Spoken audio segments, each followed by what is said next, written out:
We are no fools on the hill. My people are no fools on the hill. You must let my people go, so we can rule from Cape to Cairo. You must free my people's hands, so we can rule our purpose land. I wanna know who owns the land. Who wanna know who owns the land? Okay, now listen carefully. Chinese are ruling the Chinese land. Japan is ruled by Japanese.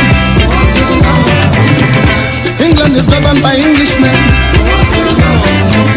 America is governed by Americans. So, Africa must be ruled by Africans. I wanna know who owns the land. We must rule from Cape to Cairo. We must rule our purpose land. I say, we wanna know who owns the land. I wanna know who owns the land. Aslan, hey, Papa Aslan, Papa Aslan, Papa Aslan. It must be free. Angola want to know who owns the land. Mozambique want to know who owns the land. Namibia want to know who owns the land. I say, someone want to know who owns the land. Zimbabwe want to know who owns the land. African freedom fighters want to know who owns the land. Papa Slam. Alright. Now listen to the history. With the years since creation. With the years since creation. What else do I know? Since the time of sun and sand. Since the time of moon and stars. Since the time of air and sea. Since the time of men and things. We must run from Cape to Cairo.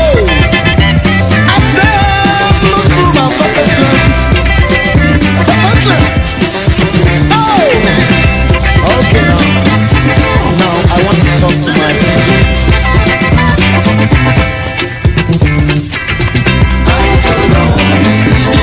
Ira Daniela, oh, Ewolo.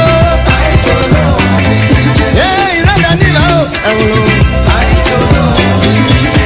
Epilisoro over Daniela. Now we are the crossroad. On the Femo, Daniela. Epilisoro over Daniela.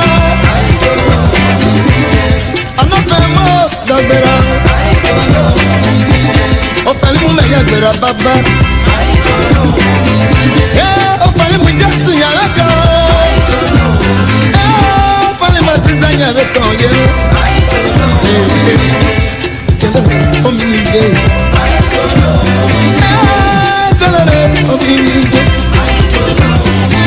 oh, the man of them, my buggy say. Oh, Pali, what the man of them, my buggy so.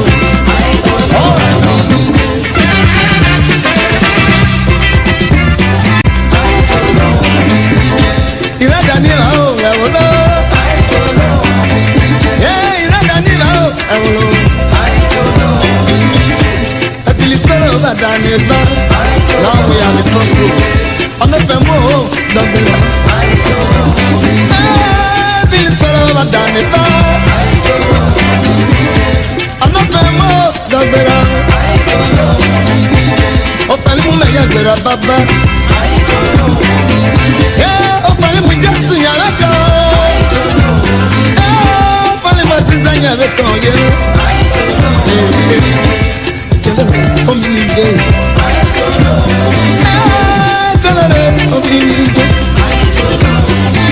oh, the man of them, my buggy say. Oh, Pali, what the man of them, my buggy so.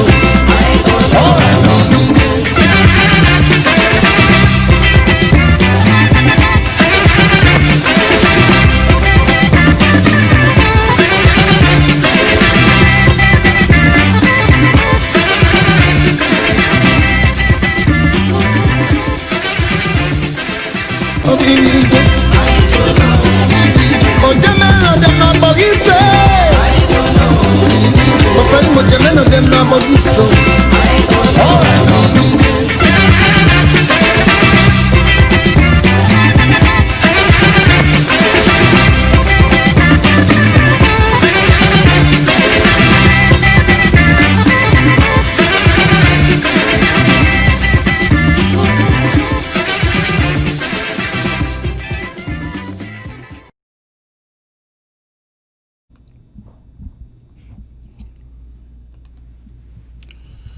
Good evening, ladies and gentlemen. Welcome to Amber TV, Amber ABC TV Live, coming to you from the great state of Texas, Houston, precisely, Texas, USA. It's a pleasure to come to you live today.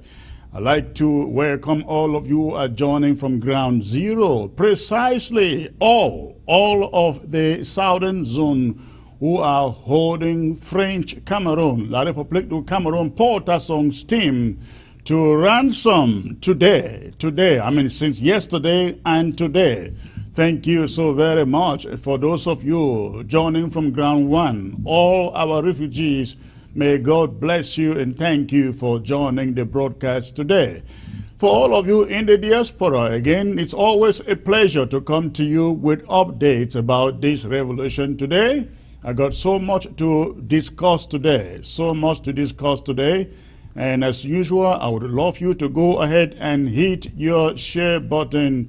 Let everyone out there know the anchor man is live, and only on ABC Amber Television, only on ABC Amber Television. So please go ahead and hit your share button. It is going to be a very, very exciting broadcast today.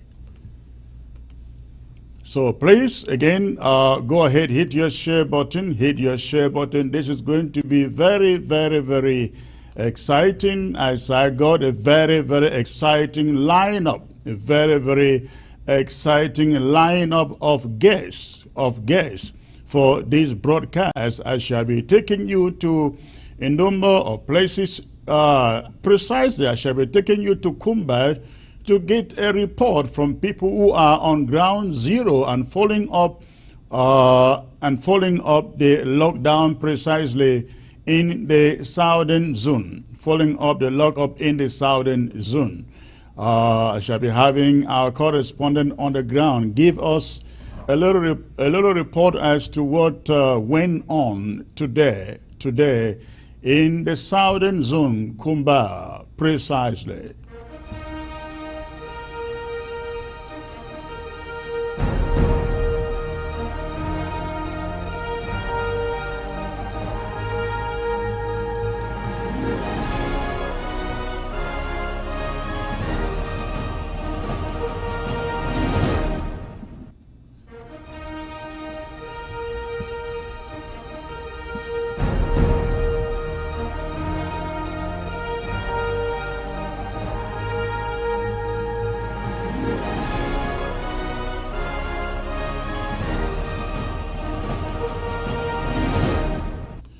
All right, welcome back, ladies and gentlemen, and once more, thanks for tuning in. Please, let's do this as quickly as possible.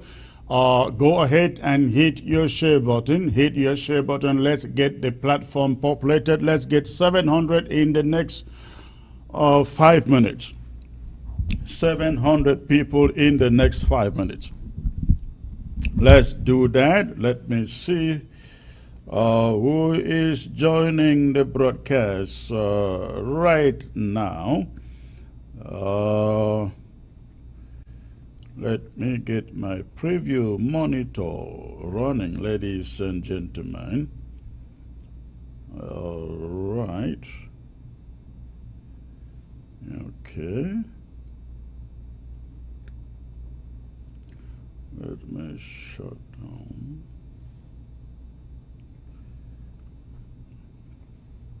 All right. Okay, so ladies and gentlemen, please go ahead and hit that share button. Get me to get me started here.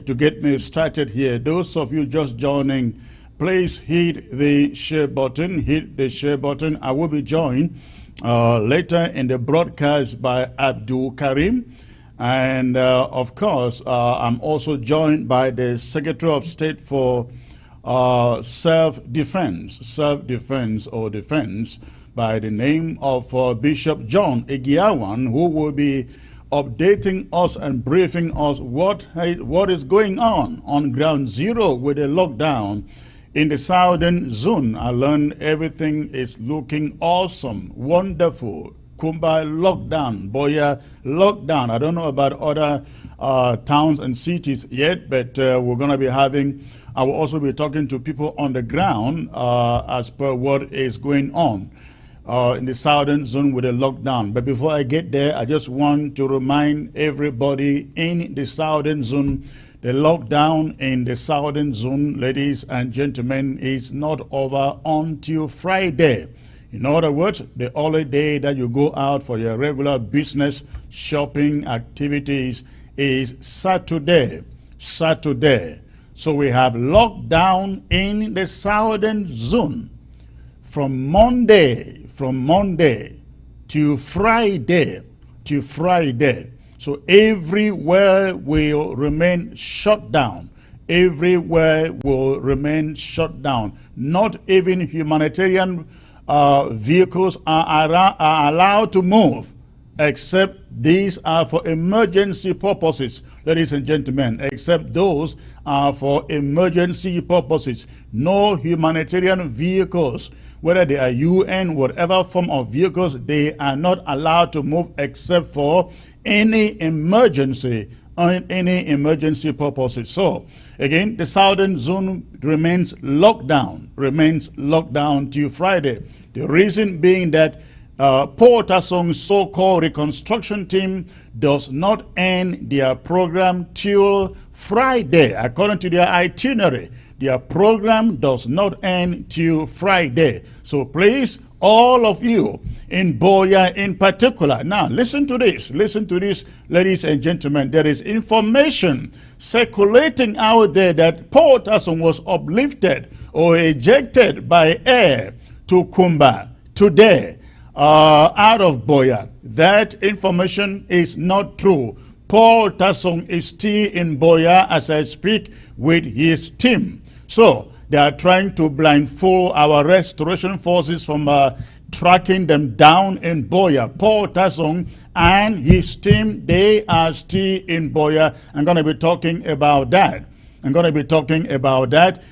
In the course of the program, and I got somebody who will give us some good updates on that. I will be joined by the one and only Fomba Diodone, who is FACO security chief. He will be updating us precisely on what went on in FACO today. I learned there was severe fighting, Moyoka lockdown, Moyoka Ekona, and so on. We're going to be having details of that, and I will also be joined by again a correspondent in Kumba who will give us the state of the city. So please, I am waiting for you patiently to hit the 700 number. We are close to 400 now. If you are just joining, hit your share button. Let us make up the numbers so that I can come to you with this excitement. While you are doing so, I'm going to put my guy in Kumba on the line so that he can brief us. On what is going on or what went on in Kumba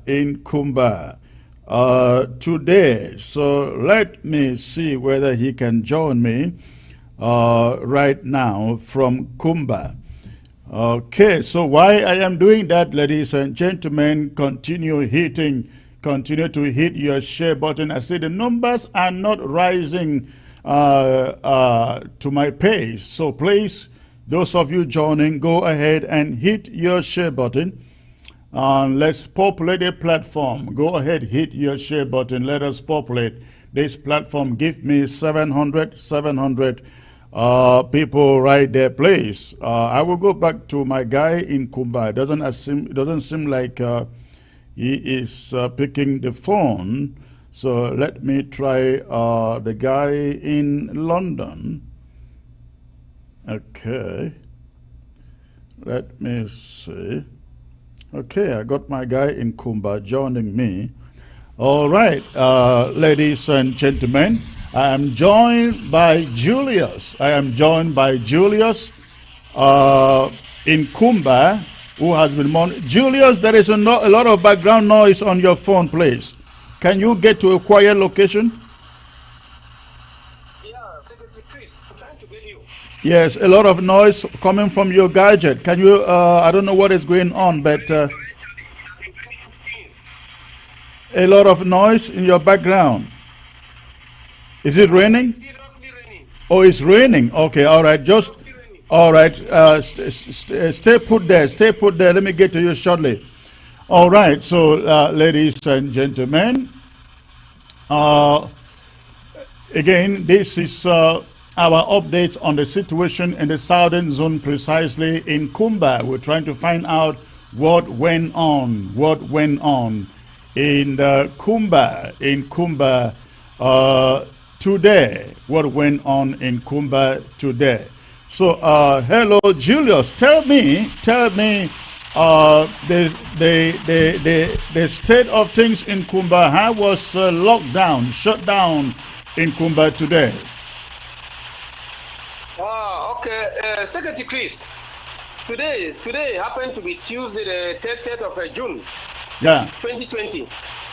Today, the day 2 of the lockdown. Day 1 was just a traditional lockdown. Right. You can imagine, in fact, Amazonians in Kumba are so patriotic. Patriotic to a fault.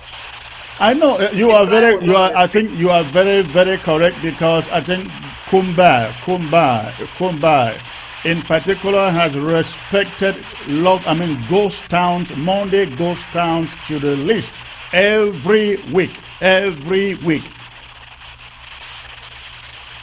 Yeah, Secretary Chris, what I realize is that the restoration forces don't have work here to some extent, because from all indication they are in their camp resting. The people of Kumba are so patriotic that when the interim government put an order, they don't need to. They understand that that's what is supposed to be done, and they don't go against the decision of the interim government. So the restoration forces have a lot of time to rest in their camp, rather than going on to reinforce the lockdown. The people are just so obedient. Now, ladies and gentlemen, the photos you are seeing on your screen are photos coming from Kumba. Today, you can see that. I don't know which avenue is this. I don't know whether this is Kramer Avenue or what. I cannot tell, but you can see that the streets are dead, empty. Not a chicken is anywhere. This is Julius. What is the main street where you have the market in Kumba? They call it Commercial Avenue. They call it Commercial Avenue. Okay, so ladies and gentlemen, this is Commercial Avenue in the Kumba, where you have the main market, which is the most busiest of all streets in Kumba. Completely dead and empty. This one looks like I don't think this is Boya Road, but still, again, this is in Kumba. So, Julius, tell me, I understand there was the Ambazonia Restoration Forces caught 2 Hilux trucks of French Cameroon terrorist soldiers and put them on fire. Yeah, I only read that on a write-up on Facebook from Comrade 4, Nilong. Right. I can't actually... Yeah, I can't actually tell, but I read it from Stainless Tea on Comrade 4, Nilong. Okay. And we are with Equinox TV to get the detail tomorrow. What have they reported today evening? I mean, Equinox. Yeah, we are suffering from blackout right at the moment. At the moment, we are suffering from blackout. Oh, so there is no light in Kumba now. This is 9 minutes past 8 p.m. Okay. And Kumba has no electricity. No electricity. Seen yesterday, but this evening they tried to like show us some 45-second light, but the thing has gone off again. Was there any? Come on air. Was there any shooting in town? There was serious shooting yesterday at Boya Road. At Boya Road. Yeah, the restoration forces came out to warn the population, and the Republic forces came out too. Okay. It was a type of warning. Now I understand there is one general, I don't remember the name, who was in town visiting with the colonial DO, SDO for Meme, and they were complaining that if what is this place? Kosala and which other place? Then they mentioned a number of places. The report I think was on Equinox. And they mentioned a number of places. They said if Kosala area and a number of other areas were taken care of, Kumba will no longer respect those towns or respect any activities from the interim government. Yeah, that was told by the colonial SDO. The colonial SDO told the general to give those three names. Okay. So it is after 8 p.m. It is after 8 p.m. and people will be waking up tomorrow in Kumba to another dead city, I hope. Yeah, the people love it. All right. The population is so law abiding. When the interim government said they should stay at home, they are so happy. Good. All right. Thank you, Julius. Stay on it. Stay on it. I will get back to you again tomorrow. Okay. Okay, comrade. Peace. All right. Thank you. Thank you. All right, ladies and gentlemen, that was Julius giving us a little brief from Kumba. What is going in there? Kumba was dead, completely dead, and according to that report, there was shooting yesterday, last evening around Boya Road between the Ambazonia Restoration Forces and the French Cameroon terrorist soldiers. So Kumba was totally locked down, totally locked down. Let me get to Mr. Dieudonné Fombat, who is FACO security chief, joining me from London. Hello, Chief. Hello, Secretary Chris. Good evening, sir. Good evening. I want to take this opportunity to say hello to our fellow Ambazonian, especially on ground zero. Absolutely. Thanks for that. I hope they receive it. Tell us, you are the security chief for FACO. We understand that there was complete lockdown today. How was Victoria? I have no idea, but you should have some idea. How was Victoria today? Victoria was equally locked down. I think our people are really excited because from all indications, they are determined. They have come to reason with us and understand that the colonial regime in Yaoundé and the terrorists, they have no plan for the future. So the only thing that they have to think of is getting their country, which is the Federal Republic of Ambazonia. All right, that is great to hear that Victoria was down. Any news from Tiko, Motengene, Munya? Of course, Boya was dead. Moyoka, Ekona, what do you know of these areas? Yeah, I think from all indications, and our people must have seen images on social media from Tiko, from Mutengene, from my 14, Boya, Munya, Ekona, Muyuka, it's been hot since the day before the interim government declared this lockdown. So La Republique has actually been facing a tough time from the hands of the Ambazonian Restoration Forces on the ground. I think there has been a lot of shooting, and shooting is still ongoing. To tell French Cameroon that they are not welcome in our territory, and especially Port Tasson. Port Tasson cannot walk on the street of Buea. We understand he's hiding somewhere, in some hotel in Buea, or maybe in a woman's house. Right. Let me just cut you a little bit short there. There are social media reports that Port Tasson was lifted to Kumba, and which is the title of the report I am having on the screen here. I just want to draw attention to that. Is that report is deceitful. The pictures, by the way, you are watching on your screen, ladies and gentlemen, those are photographs from Buea today, showing shops sealed, completely sealed, and the roads are empty, dead empty. This is Buea. Yesterday it was same, today it is same. But General Fomba, let's get back to this fake report of Port Tasson ejected out of Buea by helicopter to Kumba. Again, that is a fake report, correct? That is a very fake report, and Port Tasson should know that within his ranks, we have people working with us.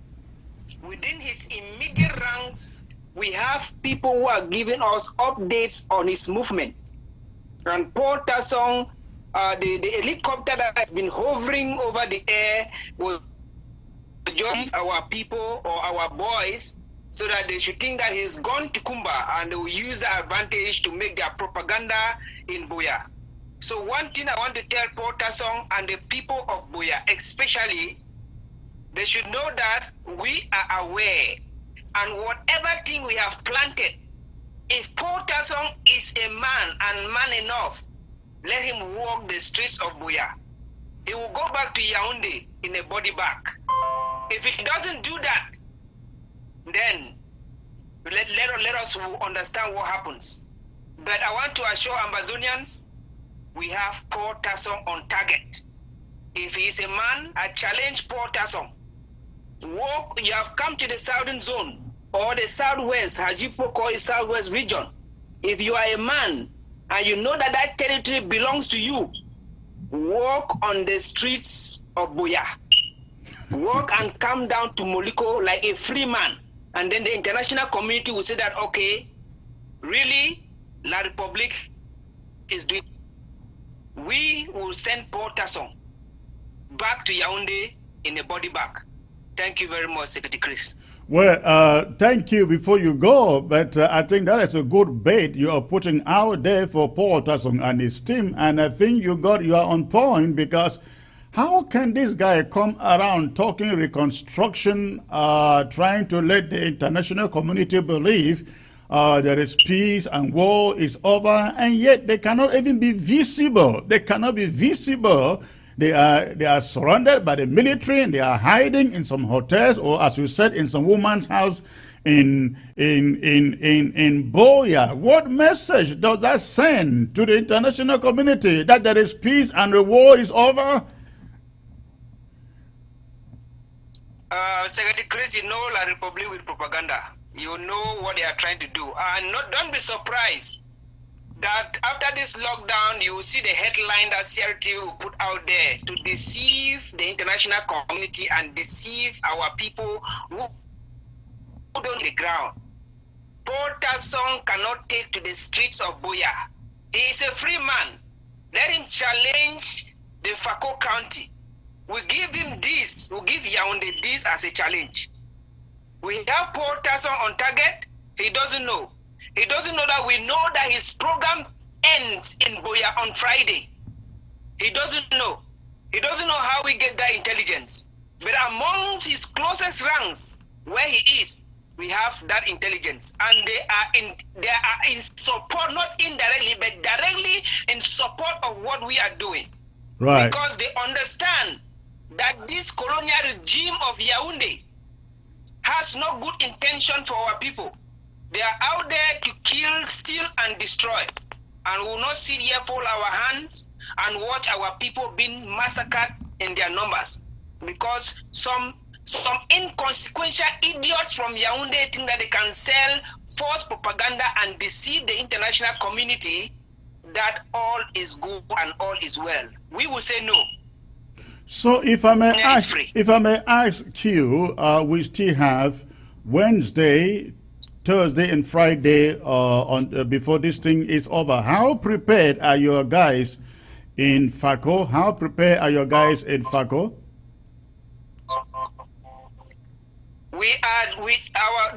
Our restoration fighters in Fako are still warming up. This was just a test. They were just testing the grounds. We haven't started yet. We haven't started.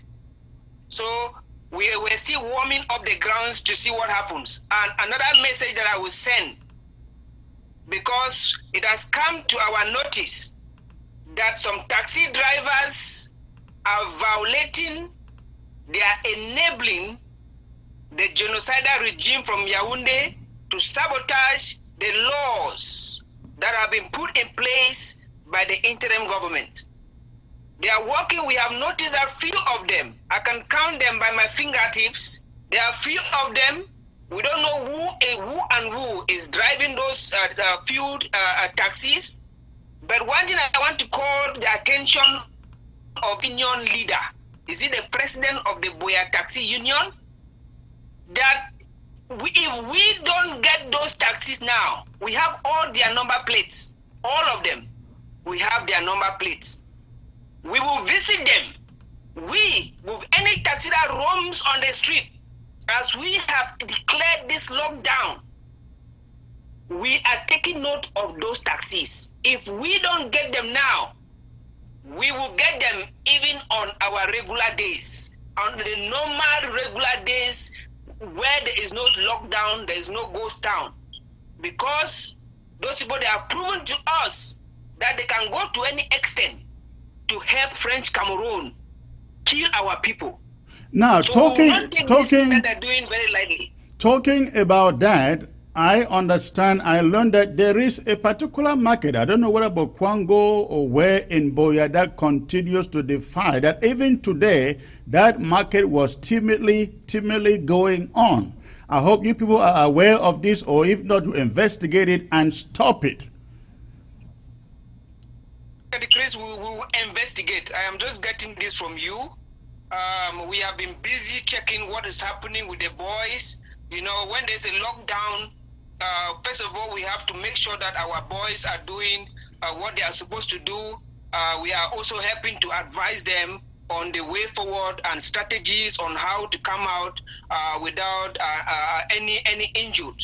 So as of now, Ambassador, to know that all our boys leave all social media propaganda. All our boys, we haven't had a single injury. They are all sound and safe.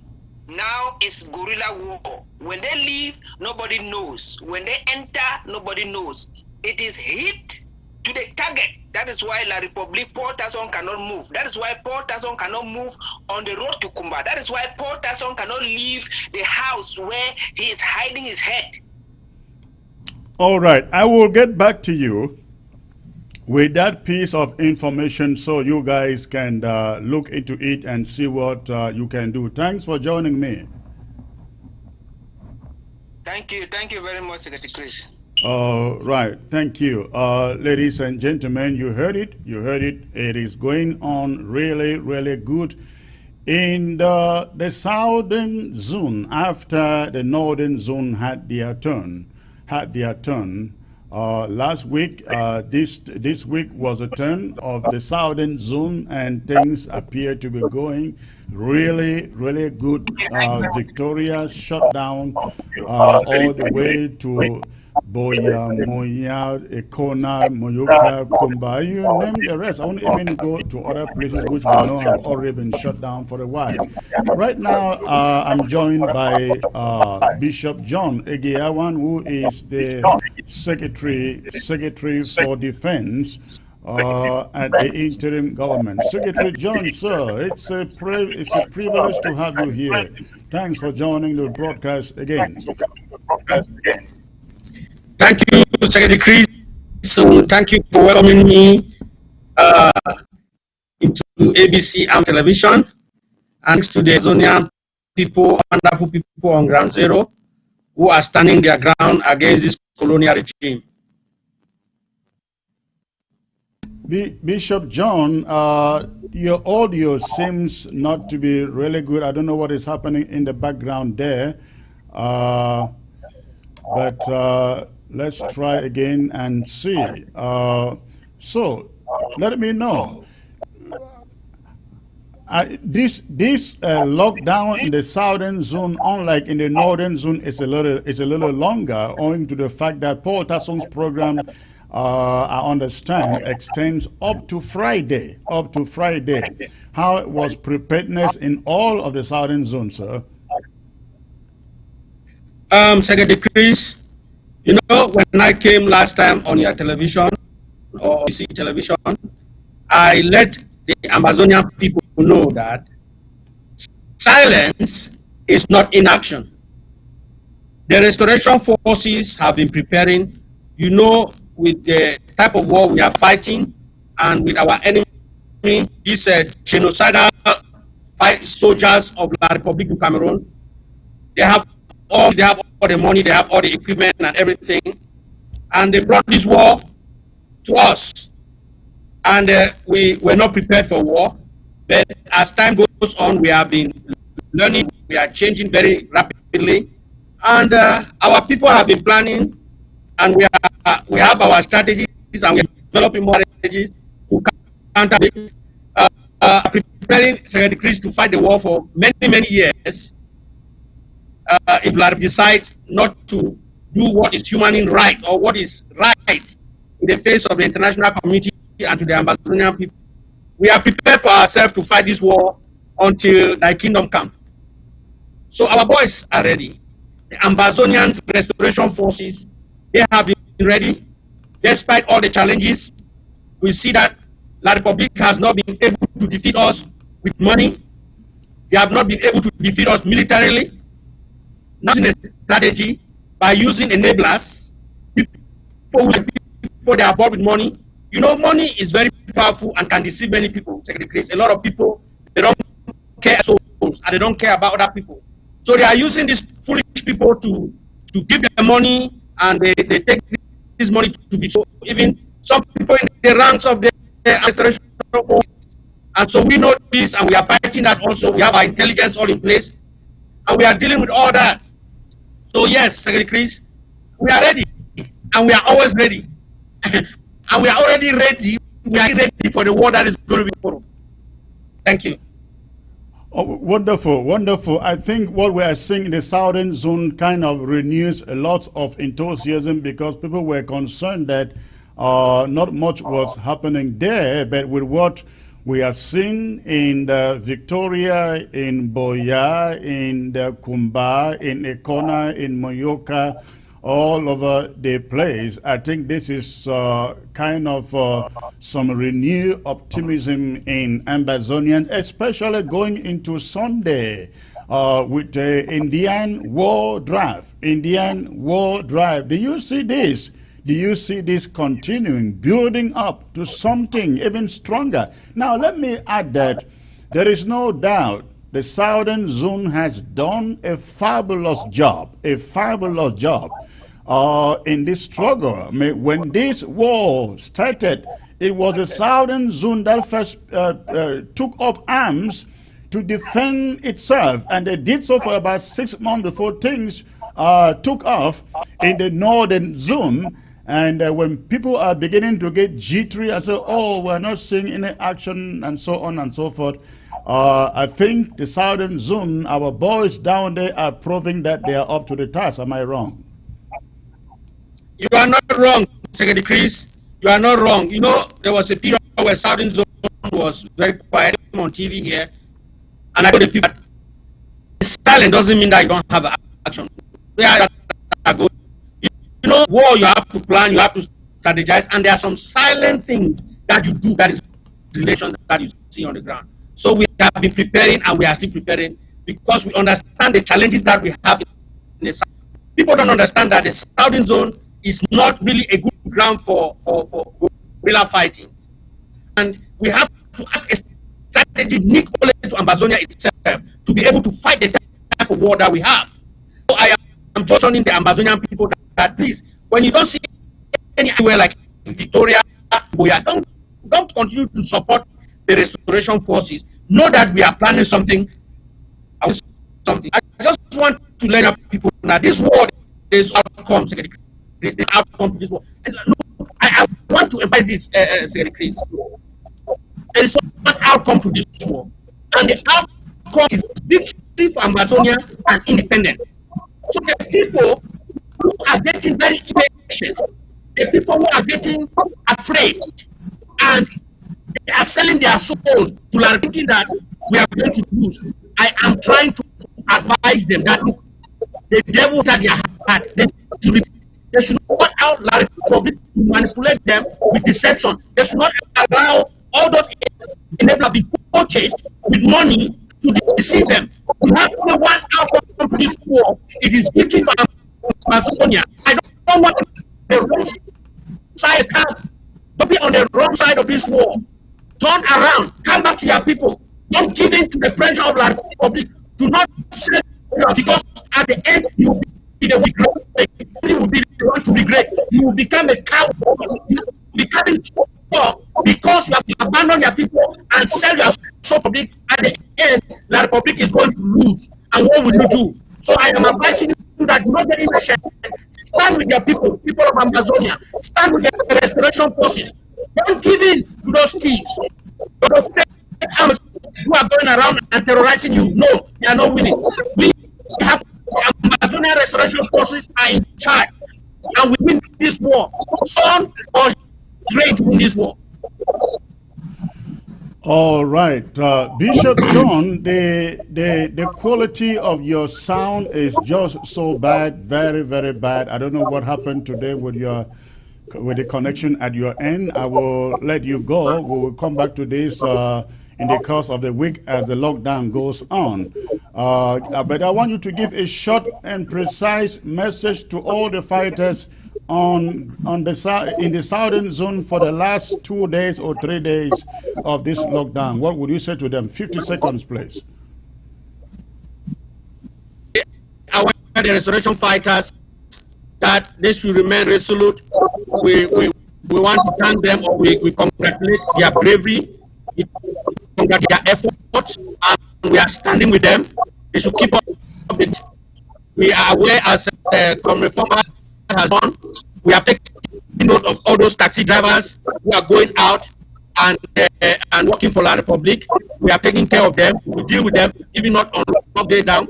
We also want to let people know that La Republic using private transport to transport military equipment, like you saw in Bob, destroyed those 2 trucks. When driver was on the way to 2 trucks were destroyed because they were private trucks that were transporting military equipment. And anyone who is giving their private vehicle to military to use it, know that we are going to destroy it.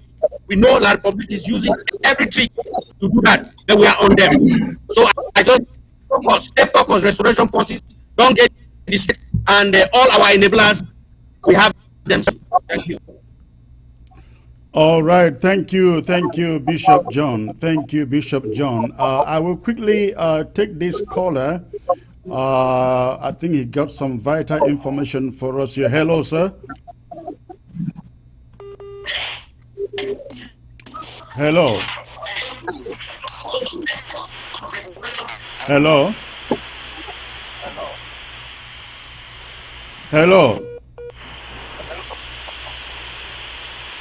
Hello. So bad connection, ladies and gentlemen. Right now, I will bring in Comrade Abdul Karim. Abdul Karim, who is joining me from against Toronto in Canada. Comrade Abdul, it's a pleasure to have you in here, sir. Thanks for having me, Secretary Chris.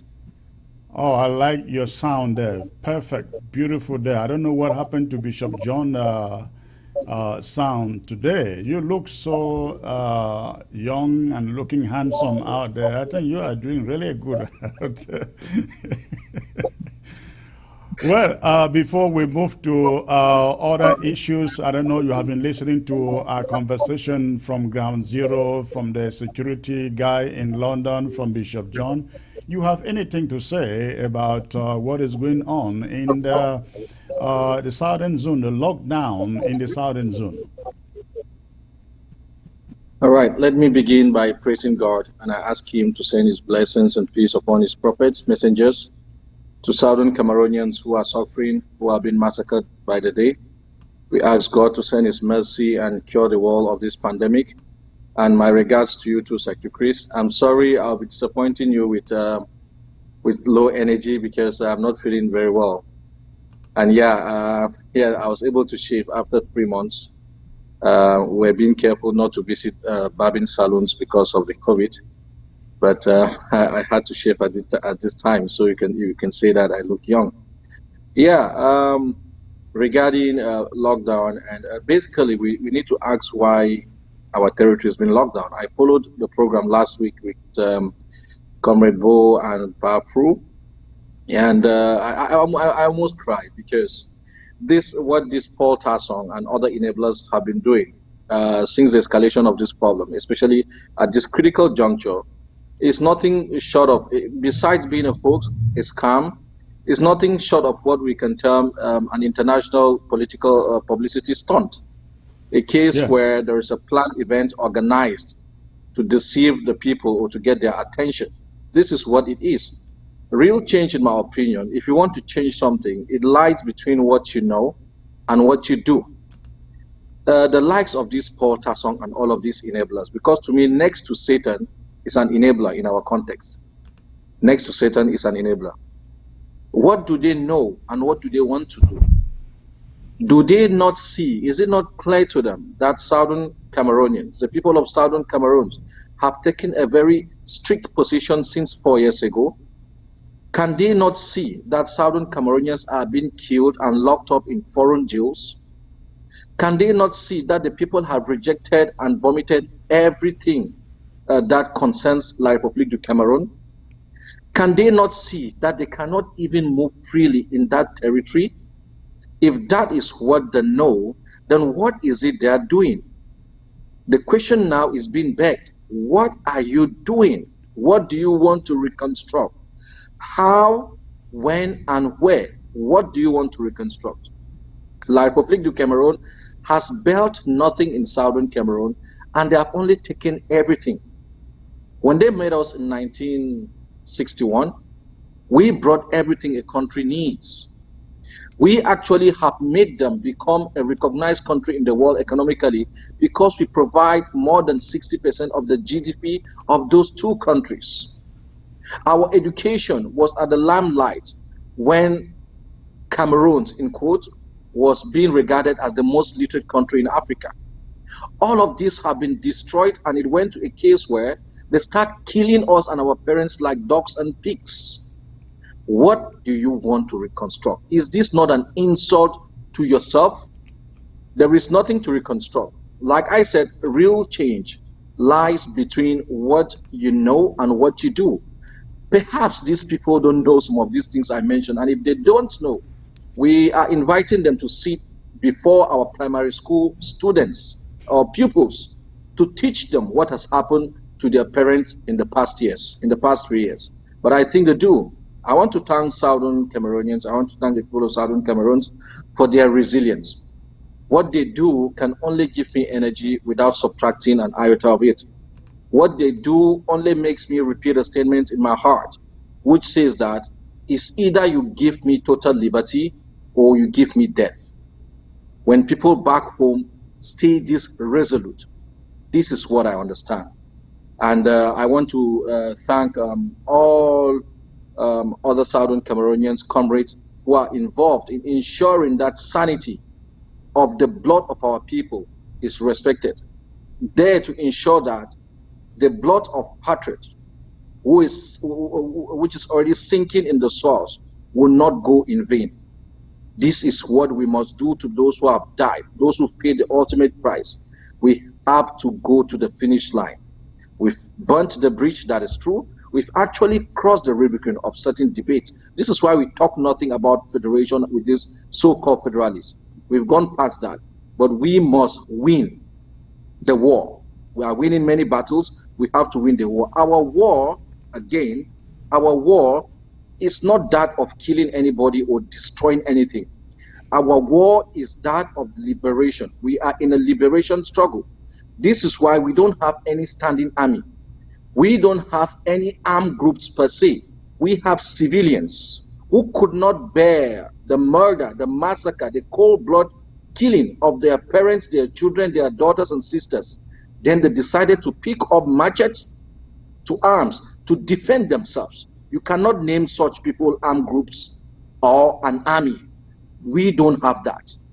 It is true, several people are trying to organize such efforts for proper defense that would meet with international conventions like that of Geneva, but it doesn't convert civilians into an army. So what is going on is a trained military of La République du Cameroon, backed by French Cameroon, sent in as an occupation army to kill Southern Cameroonians because they want to own their land. It is that simple. Now, this is actually the talking about this reconstruction, are you surprised that the United Nations, UNDP in particular, is so much into this so-called reconstruction thing? Oh yeah, like we've said most times, education or knowledge begins with defining words. When you define the United Nations, and you not by dictionary definition now, but philosophically, what does it constitute? It constitutes the same people who colonized Africa to begin with. France, which is the mother of all of these things, by the way, this country that has never really fought and won any war. She was defeated in Vietnam, defeated in Madagascar, defeated in Algeria, even at the defeat of Germany in the Cameroons in 1945. France did not really fight any war. England did. This is why one of the reasons why they give them 5th seat of the land of the German Cameroons and only took 1 seat to encourage them morally. This is a country, it's a weak country that has nothing to do except extort from Africans. They are the ones backing such things, and United Nations has been proven beyond doubt to be a very corrupt organization. Do not forget, we have 14 African countries donating 85% of their bank reserve to this country called France. La République du Cameroon cannot afford even 1% of anything.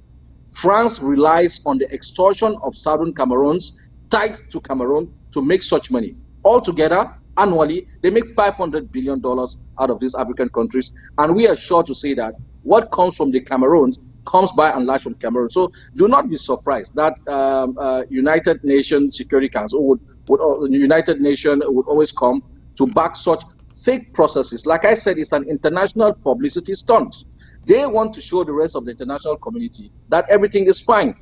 Who has rushed to support La République du Cameroon with 40 billion francs? France. They are the ones to rush to do that. They collect the money, and it would be at the interest rate which is high, and the max they can get from contributing this money to France is 20%. So do not be surprised. And all of this, sir, don't matter. What matters is our resolve, and our resolve is there. Before anybody would construct or reconstruct anything, by the way, take for example Bamenda. What has La République du Cameroon constructed in Bamenda for which they want to claim reconstruction today? They have only destroyed what they did not build, and we are promising them that we are going to rebuild by way of preparation. So don't be surprised that the United Nations will back this. Dig it further, you see where it roots from. France. We're talking about the resolve of our people to resist and to fight this war to the last man standing. We saw the respect of the lockdowns in the northern zone the other day. This week, we are seeing the respect of the call for lockdown in the southern zones. In the midst of which you have these so-called women task force. I don't really want to say women task force because since I came out and lashed at that group, we are beginning to realize that the so-called protest letter by those women was written by six people led by Sally Mbumian. Now, in the midst of people, in the midst of these lockdowns where people are demonstrating their support for independence, these women come out and they put out a protest lashing at the interim government and the leaders of the struggle for calling a lockdown. You have been there and you know this group, you know these ladies. What can you say of their action? I thought it was shameful and disgraceful, and of course, not really a surprise to me because I have long known these women, particularly their leader, Sally Mbomen. They are all opportunists, making business over the blood and the dead bodies of Amazonian people. But tell me what you think about their action, please. Yeah, upon hearing that, that information came to me with a heavy heart. Yes, it's a shame that women, these are people I respect so much, would stoop so low. I don't know for how many shekels of silver. But this is what we have to analyze here. When things like this happen, you want to go to the root cause and examine the origin of such people. You will realize that really and truly, they don't feel the pains you and I feel. They don't feel the pains my mother feels. They don't feel the pain your mother feels. This is the bottom line. These are people who were existing and were alive when Akunjulius was killed. Nothing till today. When Clement was killed, nothing today. When people marched with peace plans and they were shot at, nothing today. When Obama Enes called all of us, including them, if they are part of us, he called all of us rats. Nothing did they say.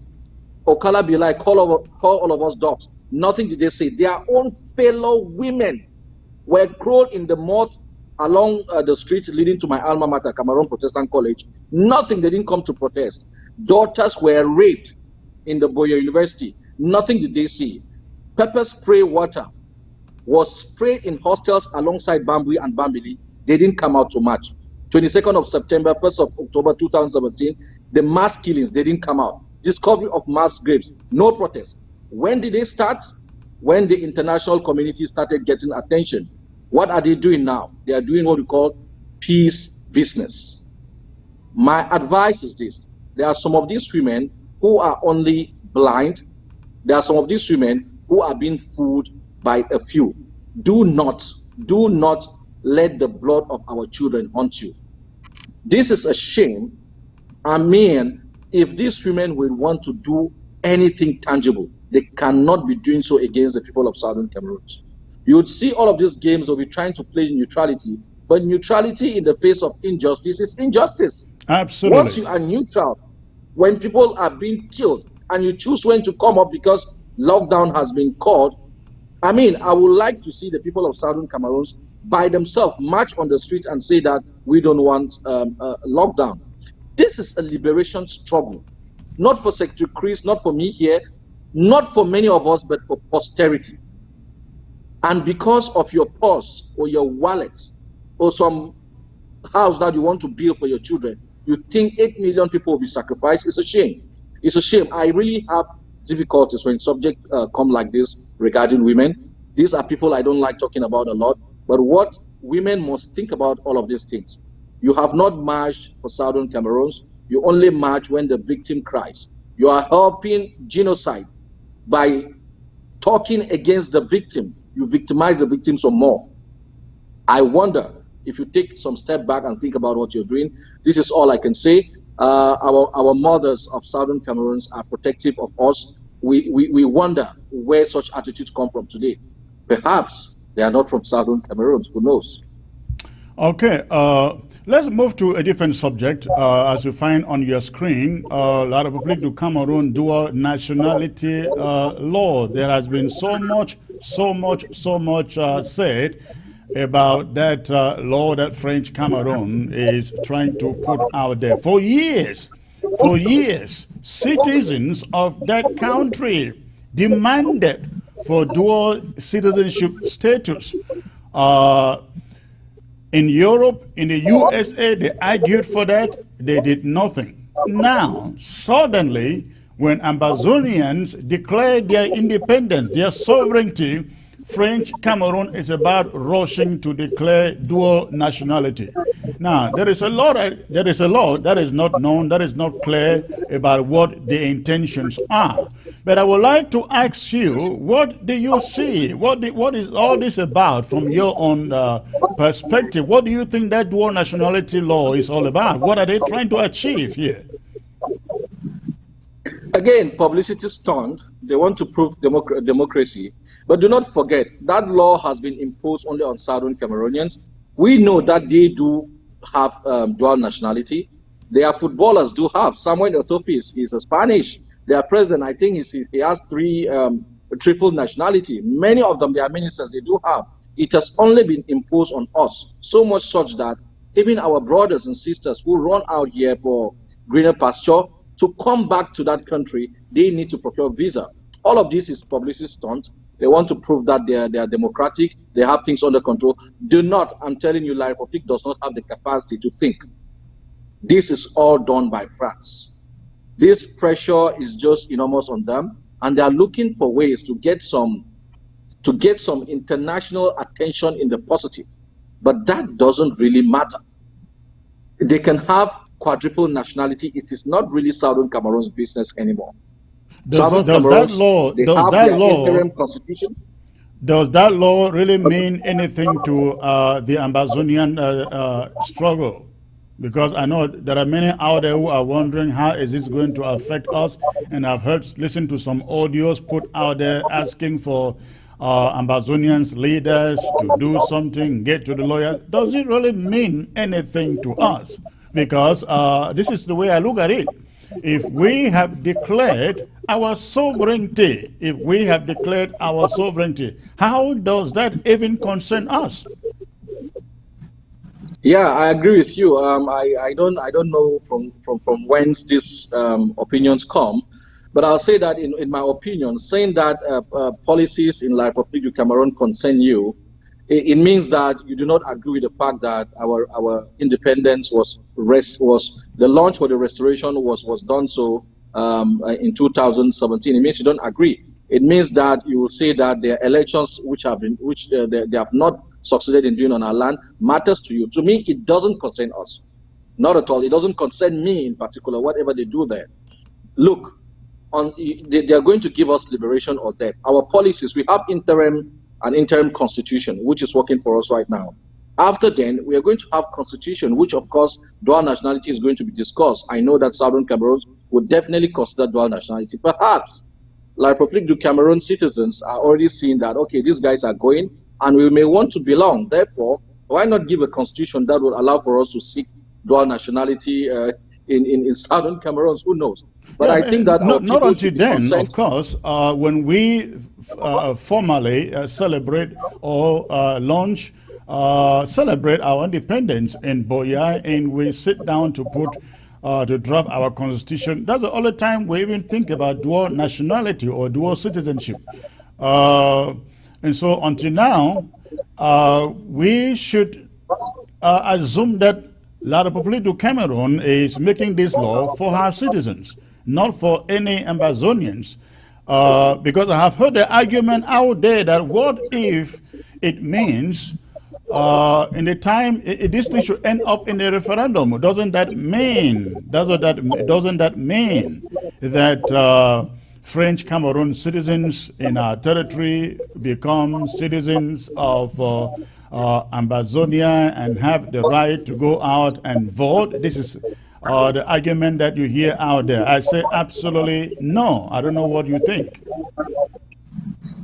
No, I would go with your view. Look, Again, real change comes when two things lie in your head: what you know and what you do. Who in Southern Cameroon does not know that we are not part of La République du Cameroon? We've never been. This is an invading force, and then we've made it clear that we will not continue with this relationship. We want to negotiate with them and part ways. Everybody knows this. To me, people who have these arguments are people who are in strong relationship with federalists. Southern Cameroonians must learn to stop reacting to certain things like that. To me, they are destruction. We have to be proactive. And when you're proactive, it means that you've set your target and that's what you're heading towards. You should be realistic in these goals, because to me, sometimes we spend a lot of energy on trivial issues, which really does not concern us. Well, we could have a portion of our ability that looks at those things, think about them, but this shouldn't be headlines on our newspaper, neither should it be headlines in our brains. We have a more important thing to talk about. A referendum? What referendum? I need to know what referendum. There are two things here. We don't have options. Southern Cameroonians don't have options. We have one option. Federalism was dead on the 17th of January 2017 when Bala, Fontaine were arrested and Bobga and Patasang ran to Nigeria. Federalism was dead and buried on that day. Since that day, we don't have two options. So it is like this. Federalists, unionists, or whoever thinks, they are welcome to join La République du Cameroon on the one hand, and they'll meet us on the other hand. All of those things, if federalists and unionists are worried about policies within the Cameroons, it is their business. We are waiting for them here, and we must produce confidence in what we do, because we know what is up. If we know what is up, then we know what to do. What to do is not paying attention to trivialities coming from an invading force enabled by our brothers and sisters. We should be concerned in what we do as a people. Right, that is it. If I may get to another subject at this moment, I want to believe that Ambazonians out there are paying no attention to what La République du Cameroon is trying to do with their constitution. It has nothing, absolutely nothing to do with us. It doesn't bind us. It doesn't bind us in any way. So Ambazonians, let us focus. Let us focus and let French Cameroon go on with the business of reforms in their country. When we get our country, we are setting up our own constitution, and our constitution decides exactly what we want. But let us move on to another subject, Karim, which is the subject of the Swiss initiative. There are quite a number of Ambazonians out there who still contest the legitimacy and the legality of the Swiss initiative. And one person who has been out lately making a joke of this process or that initiative is Dr. Fontaine Neba, whom you know so well. It is very, very unfortunate that a man of his caliber, of his intelligence, of his smartness go out and try to blackmail, sabotage the process. I know you know a little bit about what he has been putting out there. Please tell us what you know. Oh yeah, I saw some excerpts of a program he had on SABC with Comrade Don. I really don't know the entire context, but I saw excerpts which he made allusions to his meeting or a call. I don't know whether it was physical or not, but I think it wasn't physical. It was a call from HD, and of course they engaged him to try to know what he feels, and if he could join the process. And he gave an opinion regarding Sokadev and Egg of Sea. I've seen people taking that and running with that. Look, real leadership in a liberation struggle, real leadership would be concerned with success and deliverance of the people, not who takes the credit. A real leader would get the job done, who wants the job to be done without necessarily taking credit. People who seek to take credit, I, when you're dealing with a we, are people who, by the way and large, are not part of the revolution. I'm not here to make any judgment on Dr. Fontaine. But it begs the question, because I'm definitely sure HD initially 1 year ago, Secretary Chris, contacted many people. And at that time, if I remember, Dr. Fontem was doing the, is it SCNC or what? He was with one thing like that, which, I mean, Yeah, with a consortium, I guess. No, there's something. He came to the US and he organized a meeting. SCLC. Yeah. So he was involved. That is the time, I presume, SG got contact with him. And what is wrong with that? What Southern Cameroonians must actually recognize is that the Swiss did not jump into our case just like that. Southern Cameroonians, groups like the IG and the AGOPC, approach the Swiss government if they can help mediate this process. And this government said yes. And now we are doing all of this nonsense.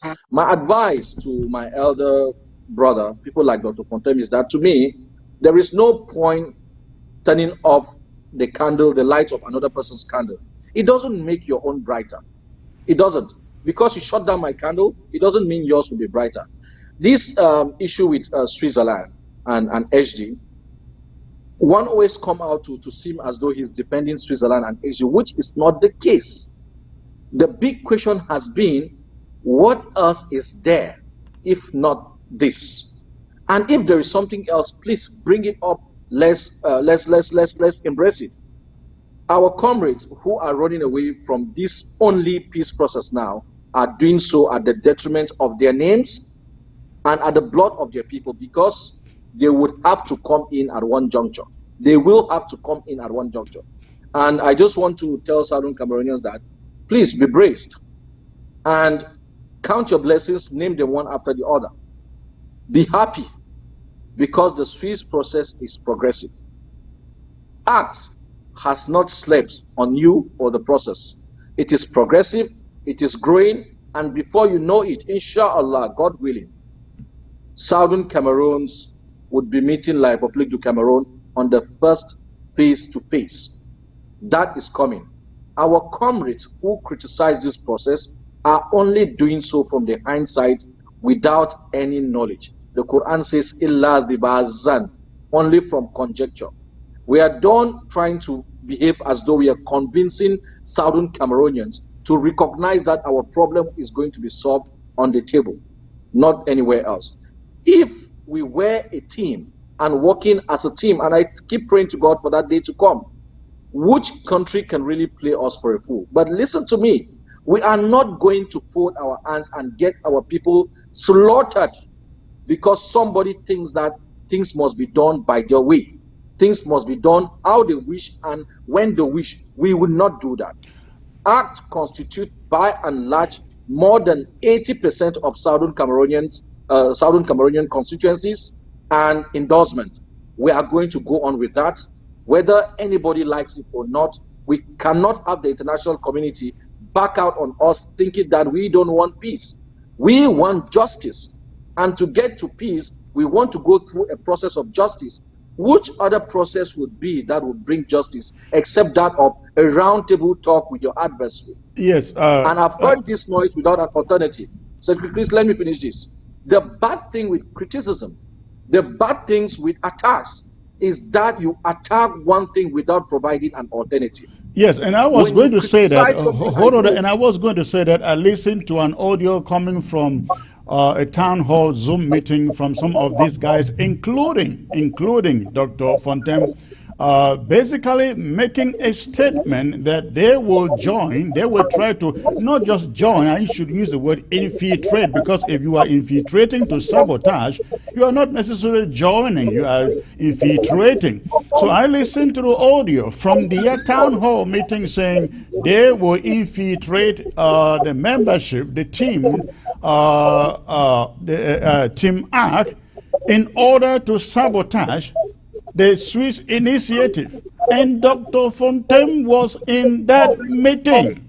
He was in that meeting. I expected him to I expected to hear a word of opposition, a word of knowledge, common sense from him. I didn't. But it beat my imagination that people who claim to be fighting the same struggle with us, they see an open door, they do not join it, but they seek not just to challenge it, but to sabotage it. The only reason being they are not at the forefront, they are not sitting on the steering chair. Tell me, what do you think about this? Isn't it disappointing, to say the least? Yeah, it is disappointing that people who claim genocide on them, claim massacre, and then will be toying with a peace process that comes in their favor, by the way. I say in our favor because the first impression I had, still have, when the Swiss approached me particularly, is that this is a recognition. If someone does not recognize you as a separate entity, they will not say they want to mediate a talk process between you and another entity. It is a shame. Talking about acts, God has his ways and God is the master of all. Acts is so tight, the security contingency of acts is to the teeth. Yes, it is an all Ambazonian team, but those that would have to be coming in would go through strict scrutiny. Secretary Chris, there is no revolution where all movements, especially when it comes to negotiation, necessarily were on board or necessarily had one voice. But in my estimation, and someone can just come out and prove me wrong, there is Abdul Karim in acts. There is the IG, there is Sokadev, that's APLM, there is Morisk. I am asking, what is this, if not by and large endorsement from the people? Now, ACT would not allow people who have not sworn to the liberation movement, by the way.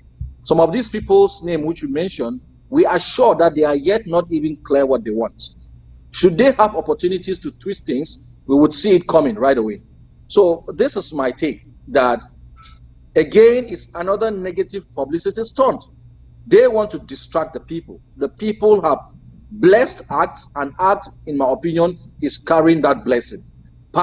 Listen, I forgot to mention Rua, Republic of Amazonia. The father of this revolution, the father of this liberation struggle, His Excellency Fongonjin Dinka, his blessing is on ACT. He is represented there.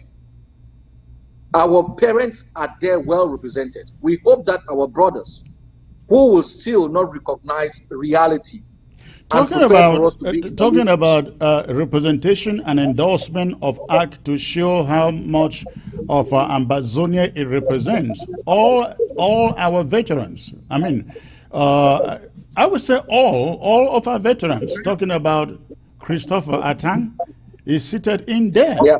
Pa Ndangam is represented in there. As you mentioned, Fongoji Dinka is represented in there. There is no group that I don't know that is not represented in there, and I mean all the veterans of this struggle are all represented in there. Even in Fongalamfo, from his dungeons in Kondenge, has endorsed art. So it just again beat my imagination that people who are smart like Neba Fontem would want to sabotage this. Oh yeah, sabotage would always come, but you cannot sabotage the will of the people, which is, by the way, the will of God. The voices of the masses is basically the voice of God. You cannot impose what you don't have. And again, Southern Cameroonians must be very careful at this juncture. Keep praying for ACT, because ACT needs your prayers, especially now. There's a lot of development. We are now, I will assure you, even Secretary Chris here, who does all the work he does for ABC, does not sleep because of ACT. ACT is running a race of time with more than a handful to deal with already. We don't sleep from this business call to that official call to this diplomatic call. ACT has, instead of 1 week, a weekly meeting, we have now 4 meetings per week. Sometimes it gets to 5 meetings, unprepared meetings, emergency meetings. Why? Because there is progress. There is a lot coming, which is not my place to divulge here. So all of these distractions should not even move you. But in my opinion, any Southern Cameroonian who without hard facts and without knowledge is against any negotiation process is either in illusion or in confusion. I would not say they are traitors, but they are either illusional or they are confusionists. Now, Dr. Fontaine, I'm sorry to say this, and I've always wanted to avoid things like this, but when people come public with certain statements, we must be clear. Lines like SG got in touch with me to throw web over people's eyes. To me, it doesn't hold any water because this contact was made 1 year ago, pretty much as it was done to many people who are not even part of the process. So to bring it a year later, as though you are in steady contact with SG is not true. And if you are, please provide evidence for those. I don't think so. These were initial things. I'm sure that myself, SG has given their hands and request, please, can you help talk to this comrade of yours? And what is wrong with that? Just what is wrong with that? I mean, I don't get it. What would you do as a mediator? You know? But we keep doing this sometimes just to stay relevant. You don't need to stay relevant if you are relevant. You don't need to remind your children and wife that, listen, I am your father, listen, I am your husband. If you are a husband and a father, you don't need to remind people. All you need to do is be that. All right. Last question. At what point would ACT consider admitting some of these people into ACT? I mean, just your opinion, though. No, at any point, but there is I'm sure that I'm not making. By the way, let this be recorded. I'm not making a statement on ACT's behalf, but I understand how ACTs work. I know their bylaws. I'm sure that there would be a point where ACT might be very, very hesitant on admitting new members, which of course is reality for all business. If you are planning to play a football match and you have a team who has trained for 12 years to play that match, no matter how good a player is, he cannot join at the 11th hour. There's going to be an 11th hour, which I cannot determine right now. But I'm sure that at any time, any Southern Cameroonian who really understands the process and is eligible to join, by the way, why should ACT refuse? But there will be great vetting. You know, I would want to say that ACT made decisions some last week, and they have inflated a little bit the group of ACT with some members from the same groups and movements that have their constituencies represented. And this time around, may the women give us a big shout. We wanted to build the foundation, as the Bible says. You know, man was first of all created, and then the women came. So we wanted that the foundation is strong so that the women could come in. All of those who have joined are women. Thank you. All right. Thank you, Abdul. It was a pleasure having you here, sir. I look forward to speaking again to you as events unfold. You are one of our analysts here at ABC, and I wish you all the best. I wish you same, sir, and my love and regards to the people of Southern Cameroon, and may God short live our liberation struggle.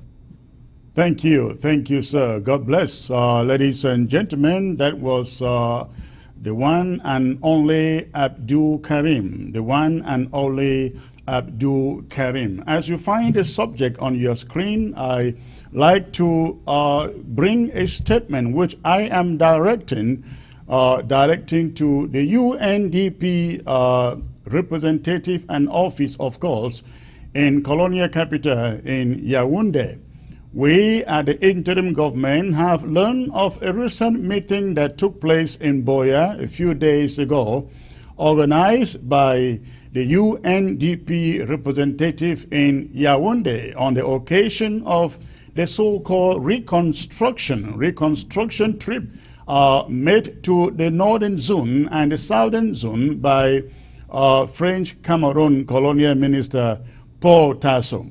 We have learned that the UNDP held a meeting in Boya with some NGOs, to kind of sensitize the NGOs as to what their plans are about reconstruction and how They hope to use the NGOs to carry out part of this project, so-called Reconstruction. We have also seen some vacancies being advertised by the UNDP in Yaoundé, recruiting engineers in the northern zone in Bamenda, recruiting engineers in Boya, recruiting operation officers in both zones and part of French Cameroon. So the message that we get from what the UNDP is trying to do, ladies and gentlemen, is that in spite of our protests, when I say our protests, I am referring to all of Ambazonia, in spite of our protests, to stop the so-called reconstruction that the UNDP, United Nations Development Program, would even think of going ahead to summon a meeting with NGOs to kind of engage them in this so-called reconstruction is a testament to the fact that the UNDP are not, it's not, ladies and gentlemen, it is not. The UNDP in particular and the United Nations in general isn't sensitive at all to the plight and to the demands of Ambazonia. This is what we are thinking. We are saying, passing a message to the UNDP and all the United Nations agencies on the ground in Ambazonia. We have collaborated or cooperated with every UN agency on the ground in Ambazonia up to date. We have allowed them unfettered humanitarian access to every nook and cranny in Ambazonia, both zones. But we must let the UNDP know this, and the UN in general know this, that if they should endorse and continue to make plans and recruit people for this so-called reconstruction, we may have to stop our cooperation with every NGO on the ground, including United Nations humanitarian NGOs. Because we will not sit here and allow the United Nations Development Program to use so-called NGOs to go out and continue the rape of our resources, the rape of our people, the rape of our rights to self-determination. We will not sit here and allow that happen.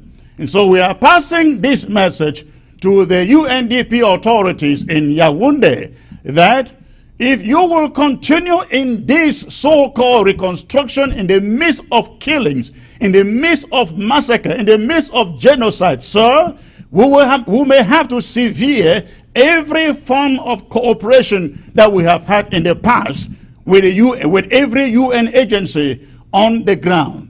This is the message that we want the UNDP in Yaoundé to know. And we will love that the UNDP's representative in Yaoundé takes note of this message. We are hoping that the UNDP would respect the rights of Ambazonians to peace, to self-determination, and wait until when this war is over. Wait until when this war is over before indulging or engaging in their so-called reconstruction. By the way, I would love to ask the UNDP and the United Nations agencies in Yaoundé, what are they reconstructing? There are no roads in the northern zone. Why not start with the roads if you care? If you so care about development in Ambazonia, why not start reconstructing the roads from Bunda to Bamenda? Why not start from there, sirs? We expect you to start from there. So, but this is the message. If the UNDP continue to engage in this reconstruction so-called plan in Ambazonia, this interim government and the leadership of this struggle will have to sever every other cooperation that we have had in the past. with UN agencies rendering humanitarian support on the ground.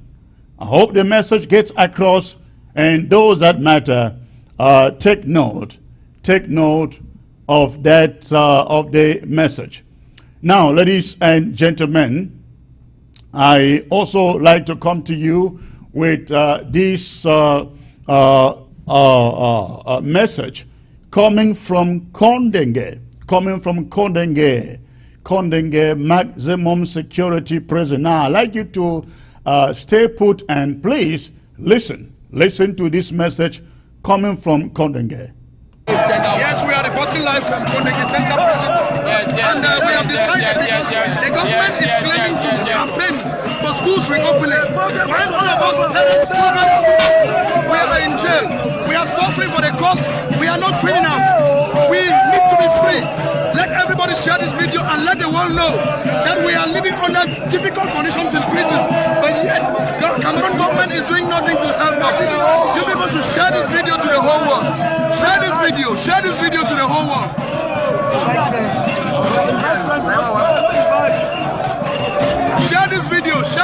Share this video. No, Iwan.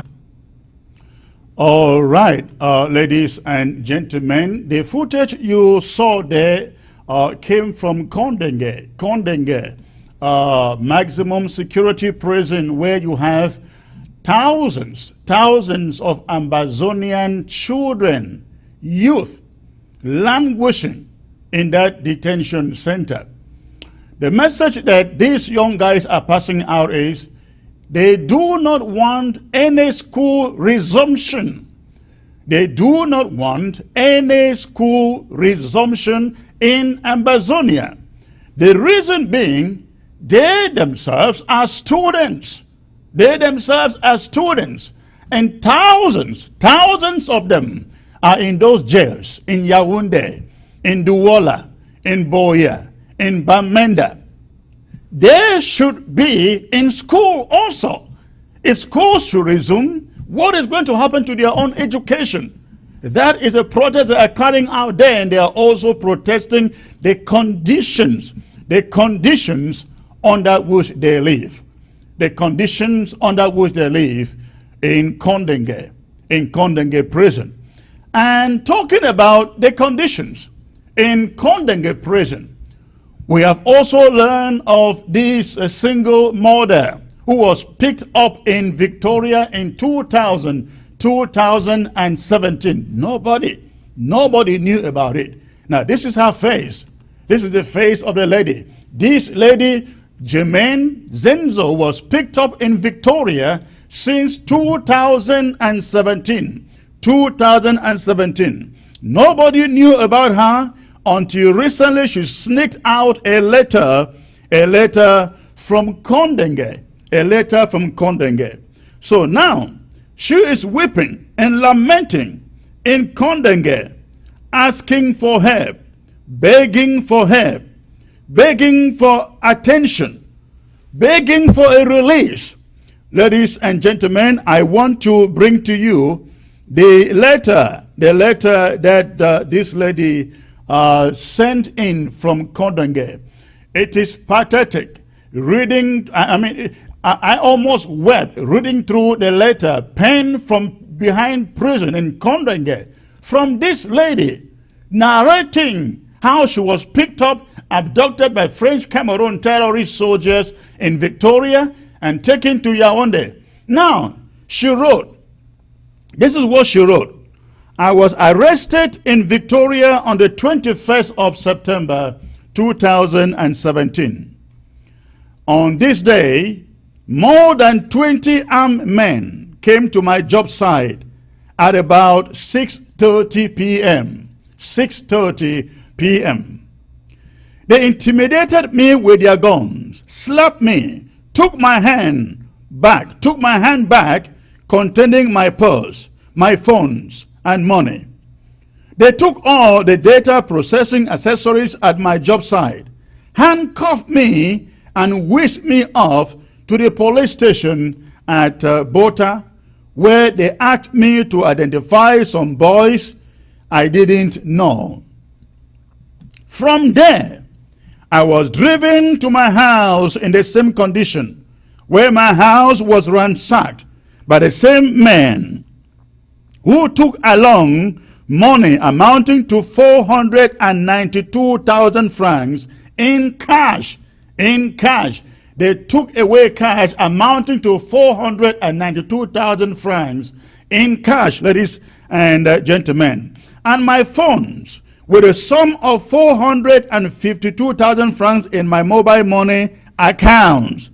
They also took away my personal documents in the house, and I have no idea where they ended up, since they were never handed back.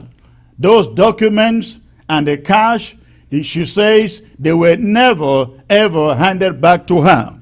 Now she continues, ladies and gentlemen, from here, from Victoria, I was blindfolded and driven to an unknown destination, where I was locked up, still blindfolded for 3 weeks. For 3 weeks, this lady was blindfolded and locked up by French Cameroon terrorist soldiers for 3 weeks, ladies and gentlemen. During the first week, I was asked to identify a group of boys said to be Ambazonians. Then I was accused of sponsoring the said boys in question. I explained to the interrogators, she said, that I operated a business which included money transaction, mobile money. So my account was used by these guys to collect their money, but that I wasn't a sponsor.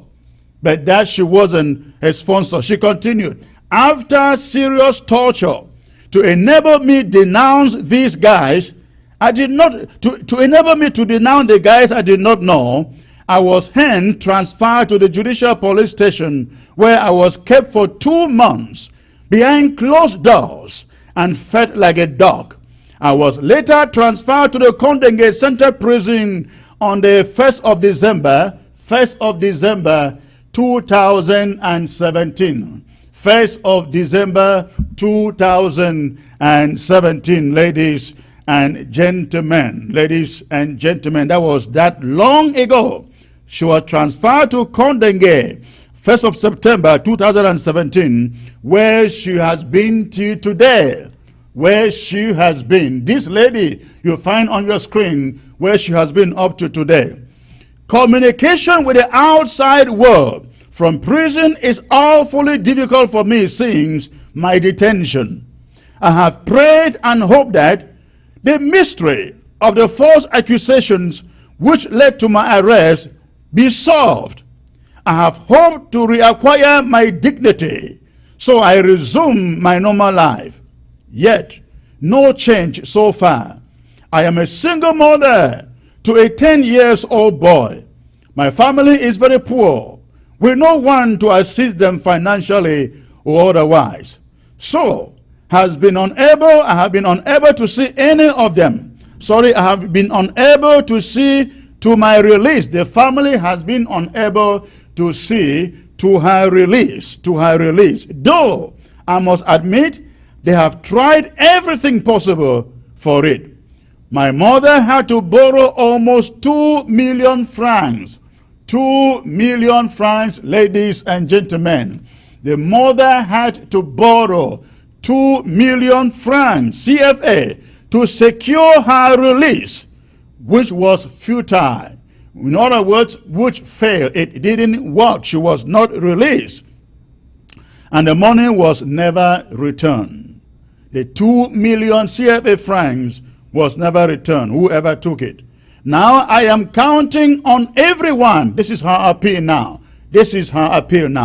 I am counting on everyone, every single noble, Now I am counting on everyone, every single noble-hearted person out there who reach this post or listen to this post, my cry out for help. Now this is the lady speaking, and she ends by saying, I am barely a young woman.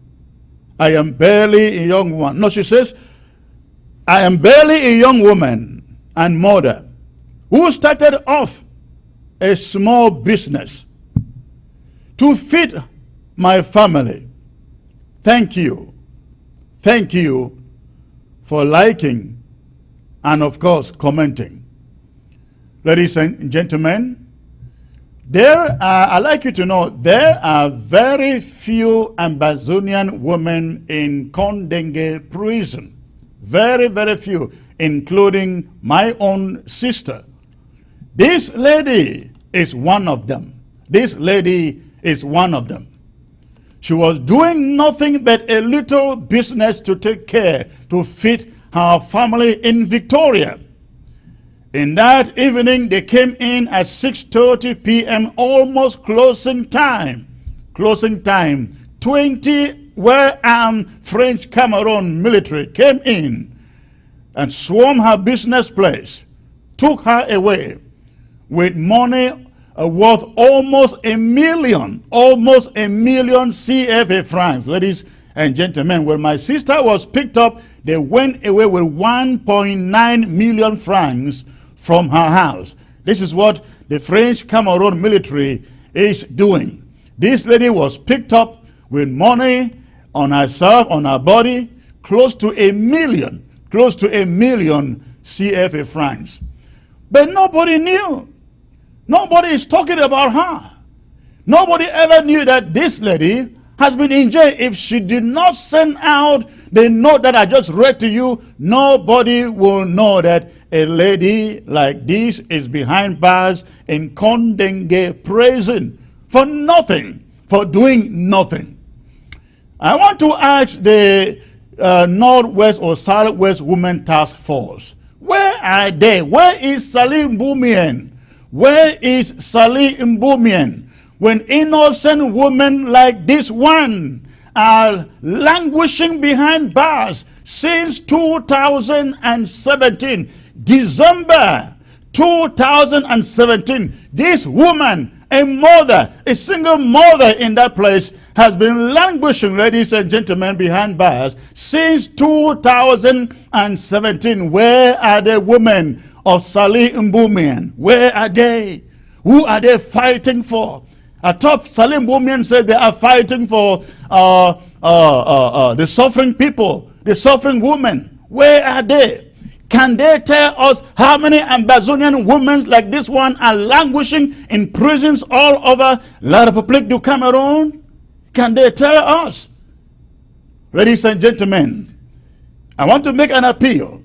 You have a Twitter page. You have a Twitter page. Tweet the photo of this woman to every power that you know. Tweet the image of this lady to every power that you know. This woman committed no crime, but she left her 10-year-old child, and she's languishing behind bars for doing nothing. Tweet her story. Tweet her photo. Facebook it.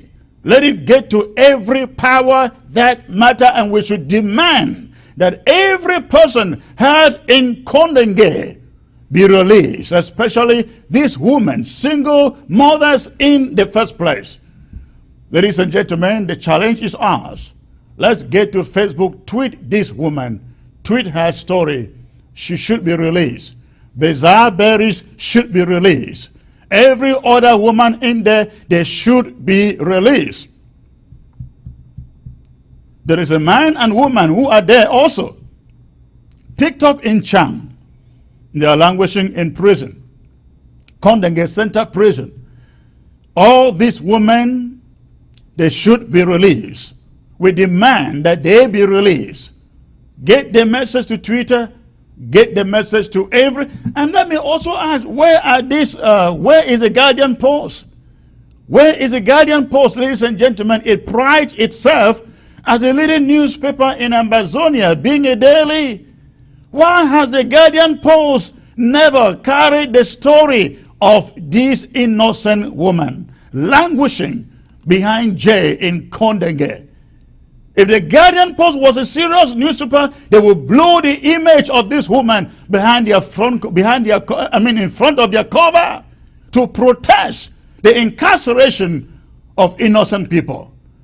No, the Guardian Post cannot do it because they have to carry the story that are paid for by French Cameroon. Everybody, you live on ground zero. Never you have to spend a dime again. Never you have to spend a dime again to buy a copy of the trashy, badly written, badly edited newspaper called the Guardian Post. All right, ladies and gentlemen, I will open the phone line, take a few calls. Before I go, I want to believe I have exhausted everything. But before I do that, while I expect your phone calls, let me take you to the drive. The drive. Weekend, ladies and gentlemen, we have the drive moving to Indian. The drive is moving to Indian County. The drive is moving to Indian County this weekend, and I want to appeal to every one of you. The moment has come to stand with Indian. Ladies and gentlemen, how many of you realize Indian? I think Indian is the biggest in land size in Amazonia. Yeah, Indian is the biggest county. In fact, they have, I think, 8 local government areas. 8 local government areas. That's how big Indian is. So please, this is the week of Indian. Indian, with their population, with their size, must challenge Momo. Indian must challenge Momo.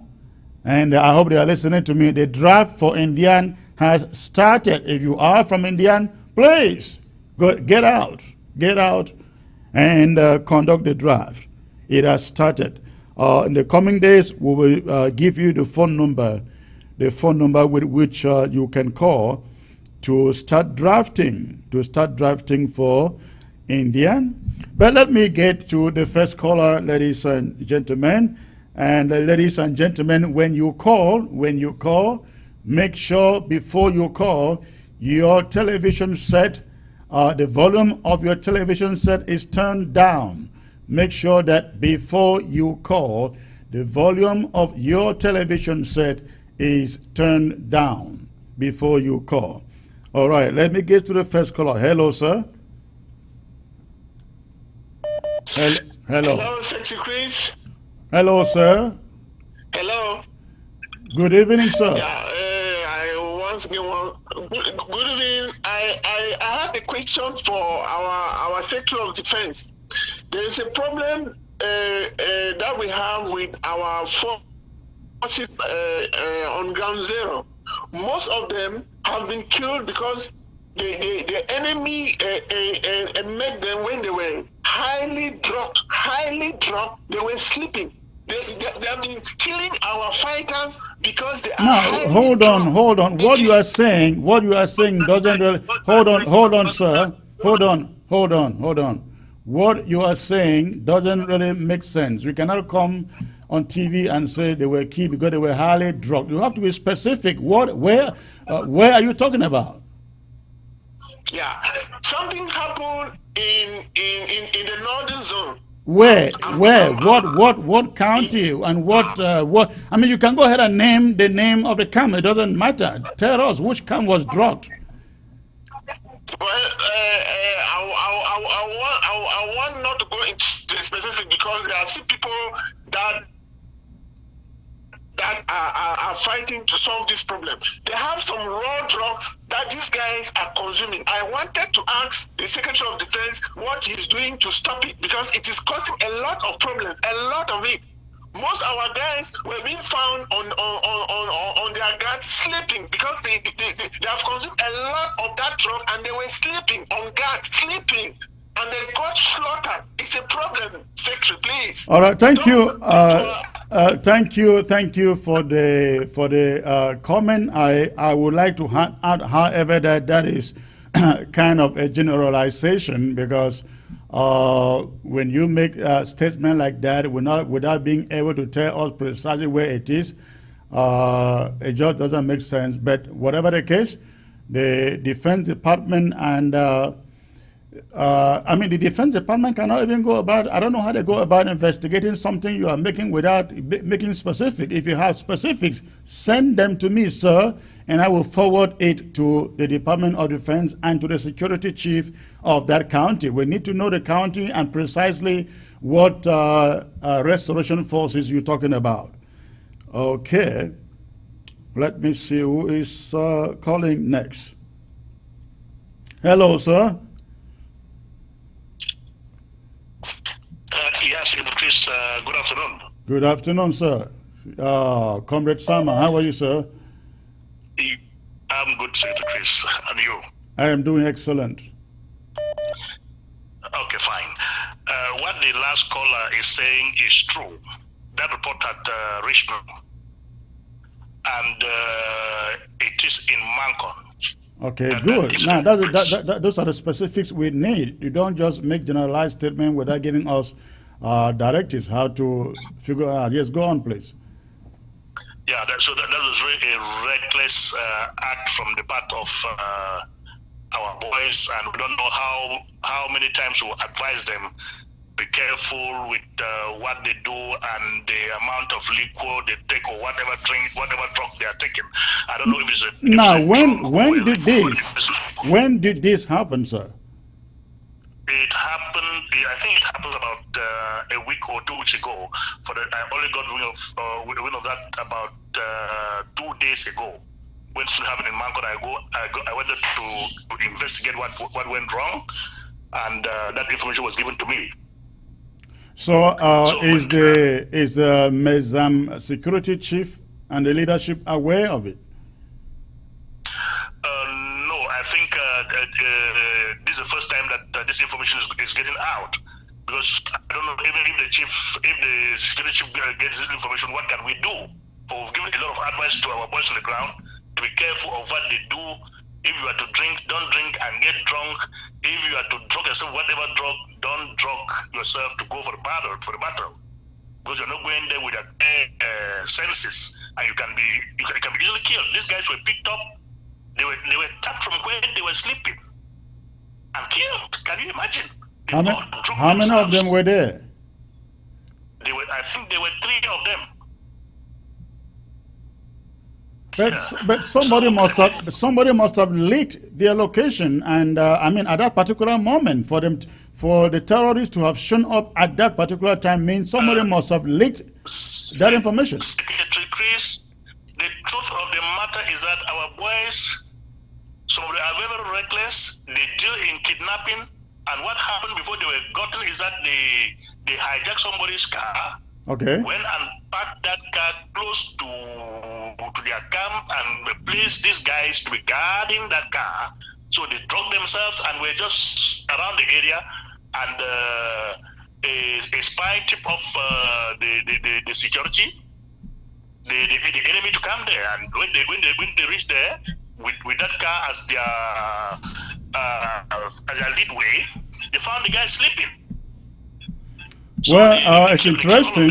It's interesting what they were trying to do there, because that is not the assignment that they are given to do.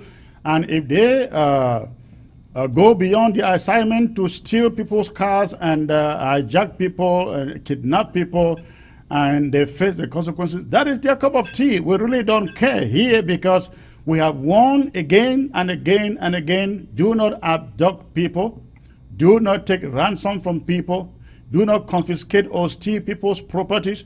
And if they do that and get exposed, they are killed. I have no sympathy. I don't think anyone should have any sympathies for those people. The rest should learn a lesson. In fact, you are very right. I was very cross when I got that information, but I cannot also express any sympathy with such reckless act coming from them. And then for us to continue in the program, that was just Mr. Lanos, I think. Thank you. This UNDP thing that is going on in the Southern Cameroons. Yes. There are times we need to take hard and harsh decisions. With these United Nations guys that are running around the Southern Cameroons talking about reconstruction. Okay. I've said any Southern Cameroon that will see anybody, let that person be Jesus Christ. coming to put a peg in the southern Cameroons in the name of reconstruction, we will crucify you the second time. We are not out for a joke. Jesus Christ came from heaven to put a peg for reconstruction without the independent. We want to come first about the liberation of the southern Cameroons. We will put you on the cross again for the second time and make sure we don't know whether you go now to hell or in heaven. Wherever you go, that is a problem. So we don't care whether you are a United Nations worker or you are one worker, that you are coming to the southern Cameroon for reconstruction, you will bear the consequences. Take your own security into your own hands. We will not provide the security. We will deal with you as an enemy combatant in the southern Cameroon. Thank you. Thank you for the call, sir. You made a point, and we've passed the message. We've passed the message to them. I hope the UNDP in particular gets us and understand our plight. The representative of the UNDP in Yaoundé happened to be a Rwandan. I don't think that they started reconstruction in Rwanda while the Rwandan war was going on. No, the war was over. The war was over in Rwanda ever before they started rebuilding Rwanda. And in fact, that reconstruction is still going on as I speak in Rwanda. There shouldn't be any different standard for Ambazonia. Okay, let me get the next caller here. Hello, sir. Good evening, please. Good evening, sir. May I know where you're calling from, please? I am calling from the United Arab Emirates, sir. Okay. Thank you for the call. 1 minute. What is your comment or opinion? Sir, I just want to appreciate you for all you have been doing. And I want to contribute about concerning the construction program that is ongoing in Ambazonia. I want to plead that if there is any means, you people can call for national protest. National what? A worldwide protest. A national worldwide. Yeah, worldwide protest. I think that's a very good point. Yes. Yeah, we can call for worldwide protest, and in the United Nations office to denounce the reconstruction that is about to go on in our country. Sir. I think you make a very pertinent point there. The only unfortunate thing is, I don't know whether in New York they will allow us to gather there, but it is something to find out. That's a really great point. And Ambazonians in the USA, I think we should think about this. Let's consider this and deliberate upon it and see what we can do. I think a protest at the United Nations office in New York against this so-called reconstruction will be very, very timely. Yes, sir. That's it, sir. Thank you for the call. Thank you very much, sir. That was just my contribution. Thank you, and God bless you, sir. Thank you. I appreciate it. Okay, let me see. I need calls from ground zero. Okay. Hello. Hello. Hello. Hello. Hello, ma'am. Please. Hello, ma'am. Good afternoon. You're calling from the USA. Thank you a lot for your good job. Please, can you? I'm hearing you. Go on, please. I'm saying thank you for your good job. You are doing a fantastic job. Thank you. Thank you. I appreciate that. Yeah. Please, can you send out all the people that have been killed in Ambazonia when you are doing this show? Send out all the people who have been killed? Send out all the people that have been killed so that the world can see when we are crying. You know, so that they can see when we are crying. You are very correct. You are very correct. We can do that, but unfortunately, all those children killed in the screen. Yes, this is. Let me explain. Let me explain. Let me explain to you why we are not doing that yet, but we're going to be doing that when we launch ABC News. But the reason we cannot do so now is because you know that the moment we do that, Facebook will flag us off and shut us down, and probably YouTube will do the same. We can do that on TV, which we will begin to do when we launch ABC News. But for now, when we are broadcasting on on the simultaneously on Facebook and satellite, we cannot do that. They will shut us down. But again, when we launch ABC News, because we only run it on the Facebook maybe for like 10 minutes or 20 minutes, they're going to be running on ground zero for 24/7. We can do that on television, but on the social media, we cannot do that because Facebook will flag us. You know, when you go on Facebook and you see some videos and audio and photographs, they cover them because they don't want you posting them. And when they realize you do that again and again and again, they may just cancel your account. We've had our account canceled before. So you remember this, where you are watching right now on Facebook is a new ABC account. The first one was canceled because of the images that we put out there. But don't be worried. When we start the newscast, you can rest assured we will carry that. Thank you. Thank you. Thank you. Thank you for the call. All right. Who is next? I want to get calls on ground zero. I hope they have electricity. Okay. Let me try this one. Bad connection here. This is bad connection. Who else is calling? Okay.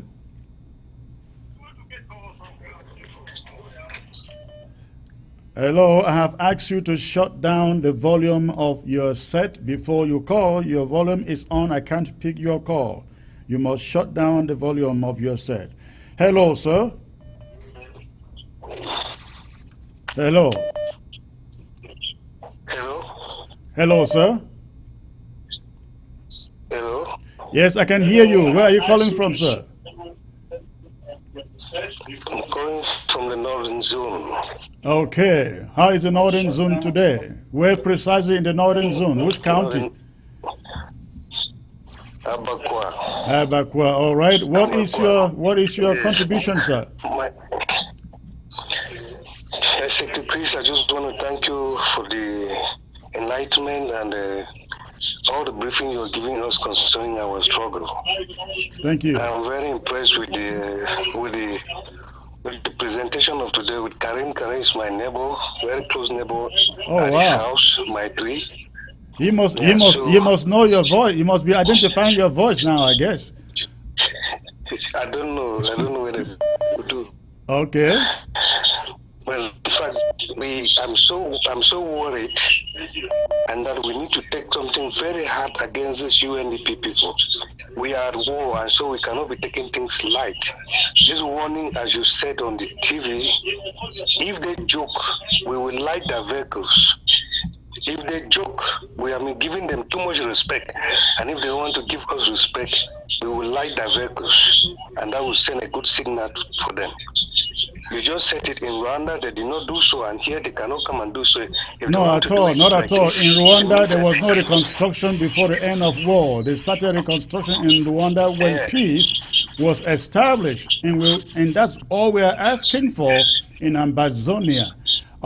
We will not, however, advise on the burning of their property or their vehicles. We will simply tell them we can no longer guarantee them any protection that we have guaranteed them all this time. We at the interim government have been at the habit of instructing the restoration forces to make sure that they protect all humanitarian NGOs on the ground, including United Nations NGOs. We have collaborated with them, protected them, but if they think that they will come out and start this so-called reconstruction, we will wash our hands and walk away and allow them to provide their own protection if that's the way they want it to be. That is true, Secretary Chris, and I still want to reiterate, if they joke, you only hear from us here that their vehicles have been lighted. And we are serious about this because they are really perpetuating these things with the NGOs. And there is this NGO here at my 5. The boss was very vocal about it when they were having this meeting with them. He accepted that NGO is called Shumas. She was very strong behind them that they have to do this reconstruction. They are behind them and they will see to assist them that this construction is carrying out. And secondly, the second worry is that Mobile and my four, they have to take note of this Mobile and my four. My four. Mondays goes down, motorcycles are plying the road. So it is calling like we have to light some of these motorcycles on Mondays and goes down there between my four and Mobile. I've also learned that in my three in Queen, there are some shops that are open on the ghost town days. Yes, true. Okay. That's around my area. That's true. All right. Thank you for the call. We will follow up on that. Yes. Otherwise, that's my worry. All right. Thank you. I appreciate the call.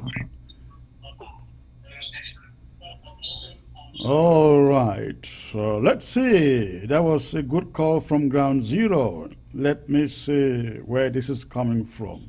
Hello, sir.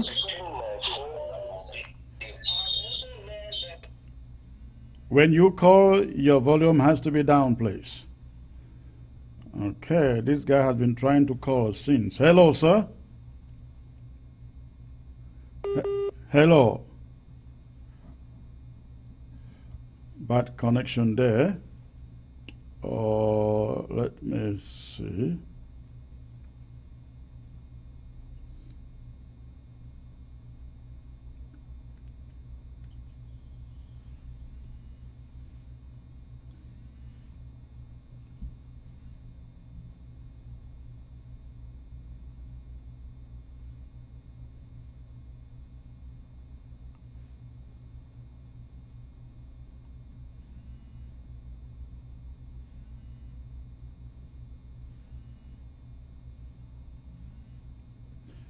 All right. So, hello, sir.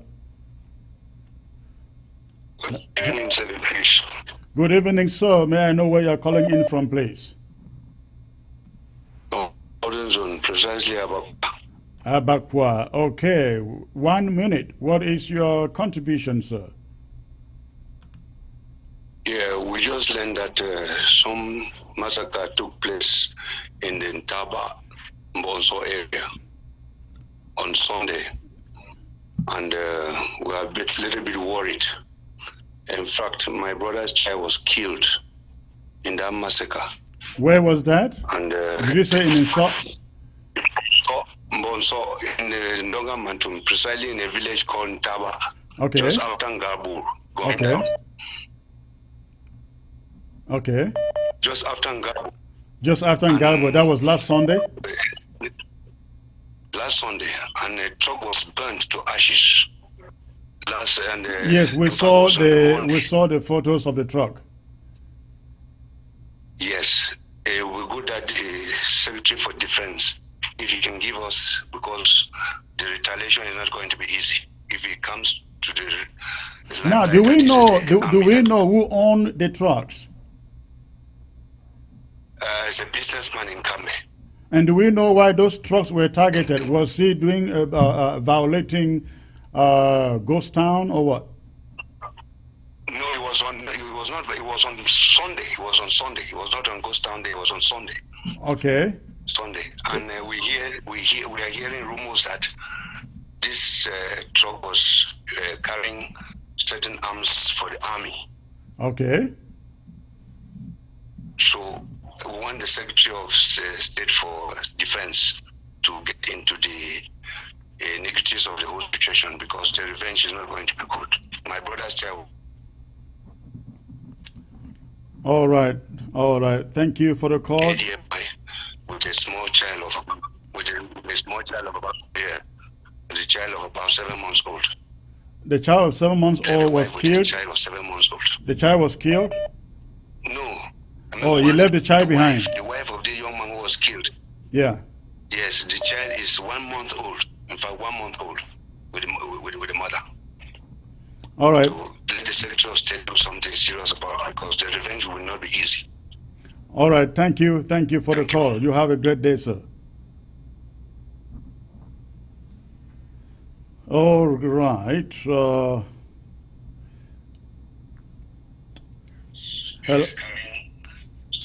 Sir, before you call, you have to shut down your television as I can't pick your call.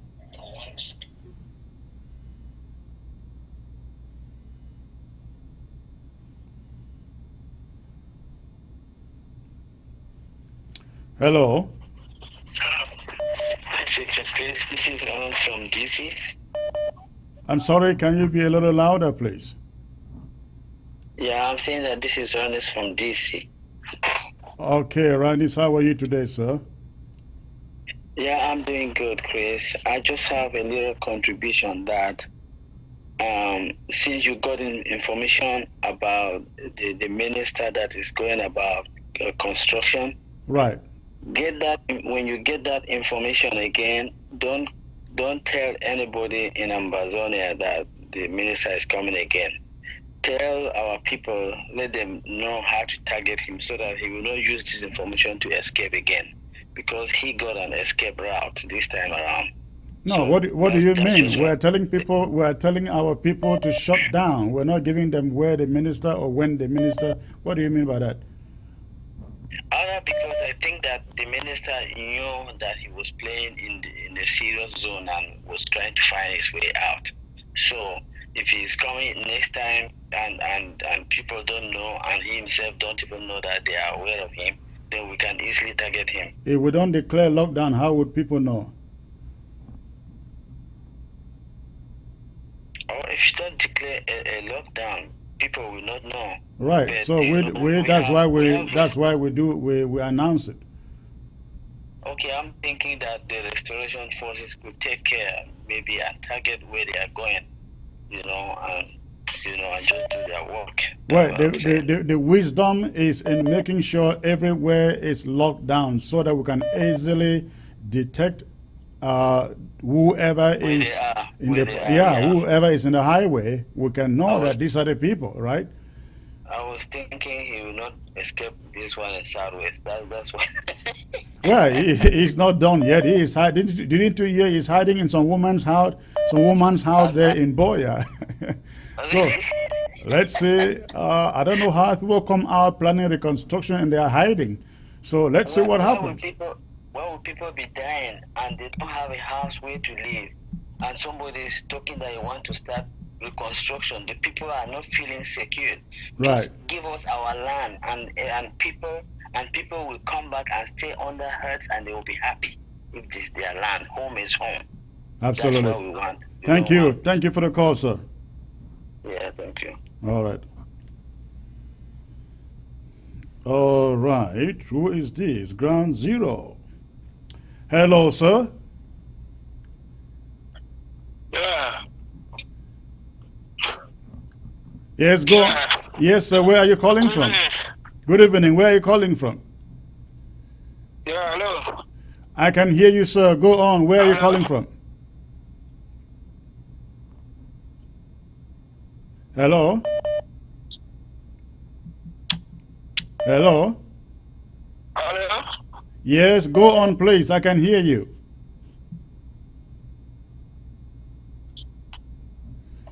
Hello? All right. That caller is kind of stuck there.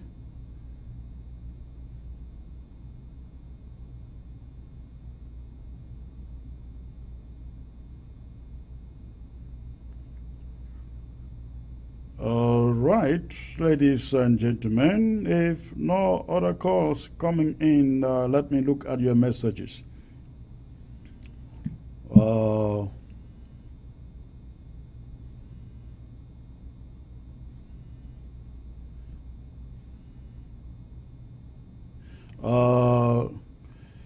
Somebody writes from London, Sector Chris, I think we are not going to use our ABC TV to devalue our restoration forces as Sama Thomas instigated today. Please use your judgment to filter what you encourage callers to talk about. Please remember that our restoration forces don't watch ABC TV, so talking to them or sending a message or condemning their behavior must not be over ABC but through their LGA chairpersons and LGA security leaders. You are correct, sir. However, that doesn't have to be said 1, 2, 3, 4 times before a change is expected. Sama Thomas said those people, those fighters have been reached to. They've been advised again and again and again, and they just would not stop doing what they did that led to their being killed. And let me be very frank upfront with you. We will not sit here and kind of coward with boys who are out there stealing people's property, abducting people, taking money and stealing cars. We will not tolerate it, and if it means calling their names out here, we will call it, because that is not a job they were asked to do out there. All right? Okay, who else is on the line?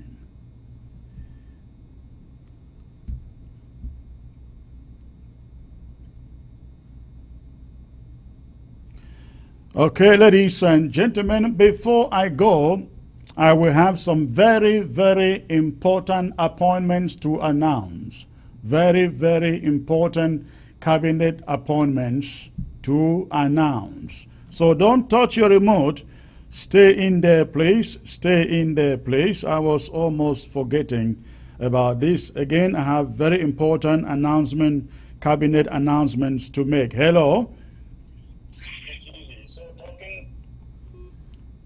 All right, so let me get to the announcement, ladies and gentlemen. Very, very important cabinet announcements. Let me get to them.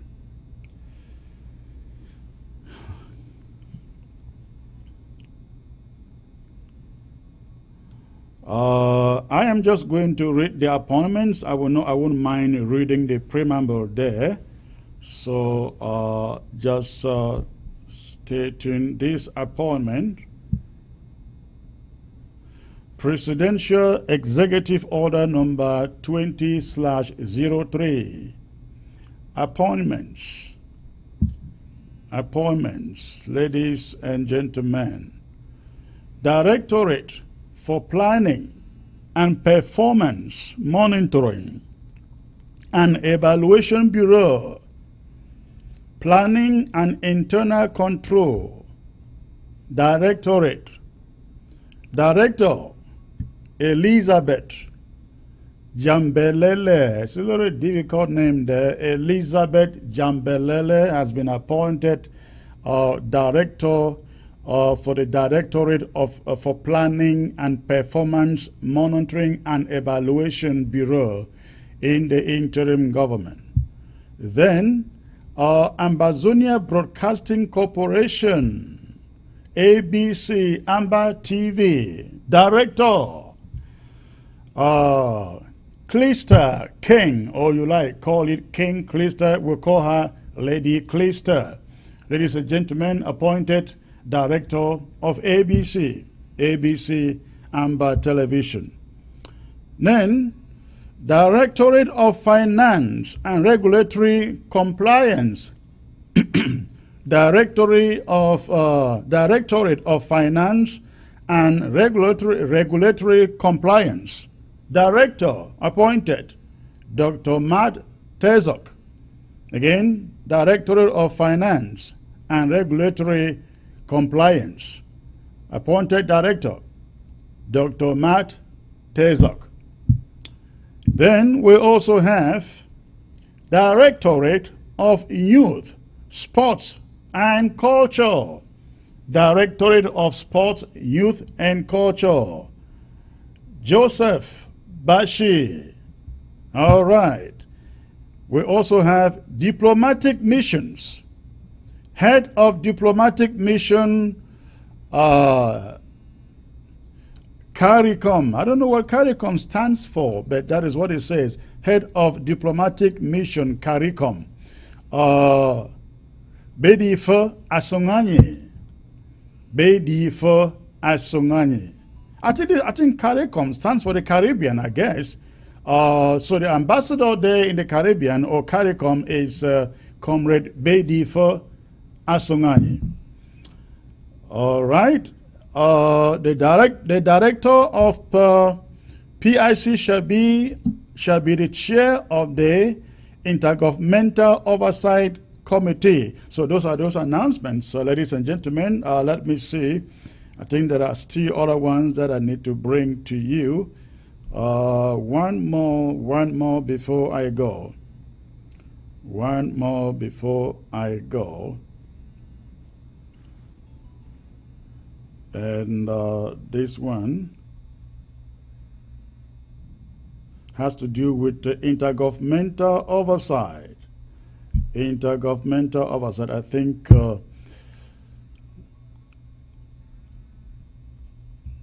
I already mentioned this. Let me read this, ladies and gentlemen. I have to read all of this one. This is important. Stay put in there. This is titled Presidential Executive Order 2004, International Oversight Committee of the Interim Government of the Federal Republic of Ambazonia. Mindful of the, I will skip this and get to the appointments itself. Now, this is the President. The President says, I hereby make the following appointments into the Intergovernmental Oversight Committee, IOC, Intergovernmental Oversight Committee of the Interim Government of the Federal Republic of Ambazonia, effective immediately.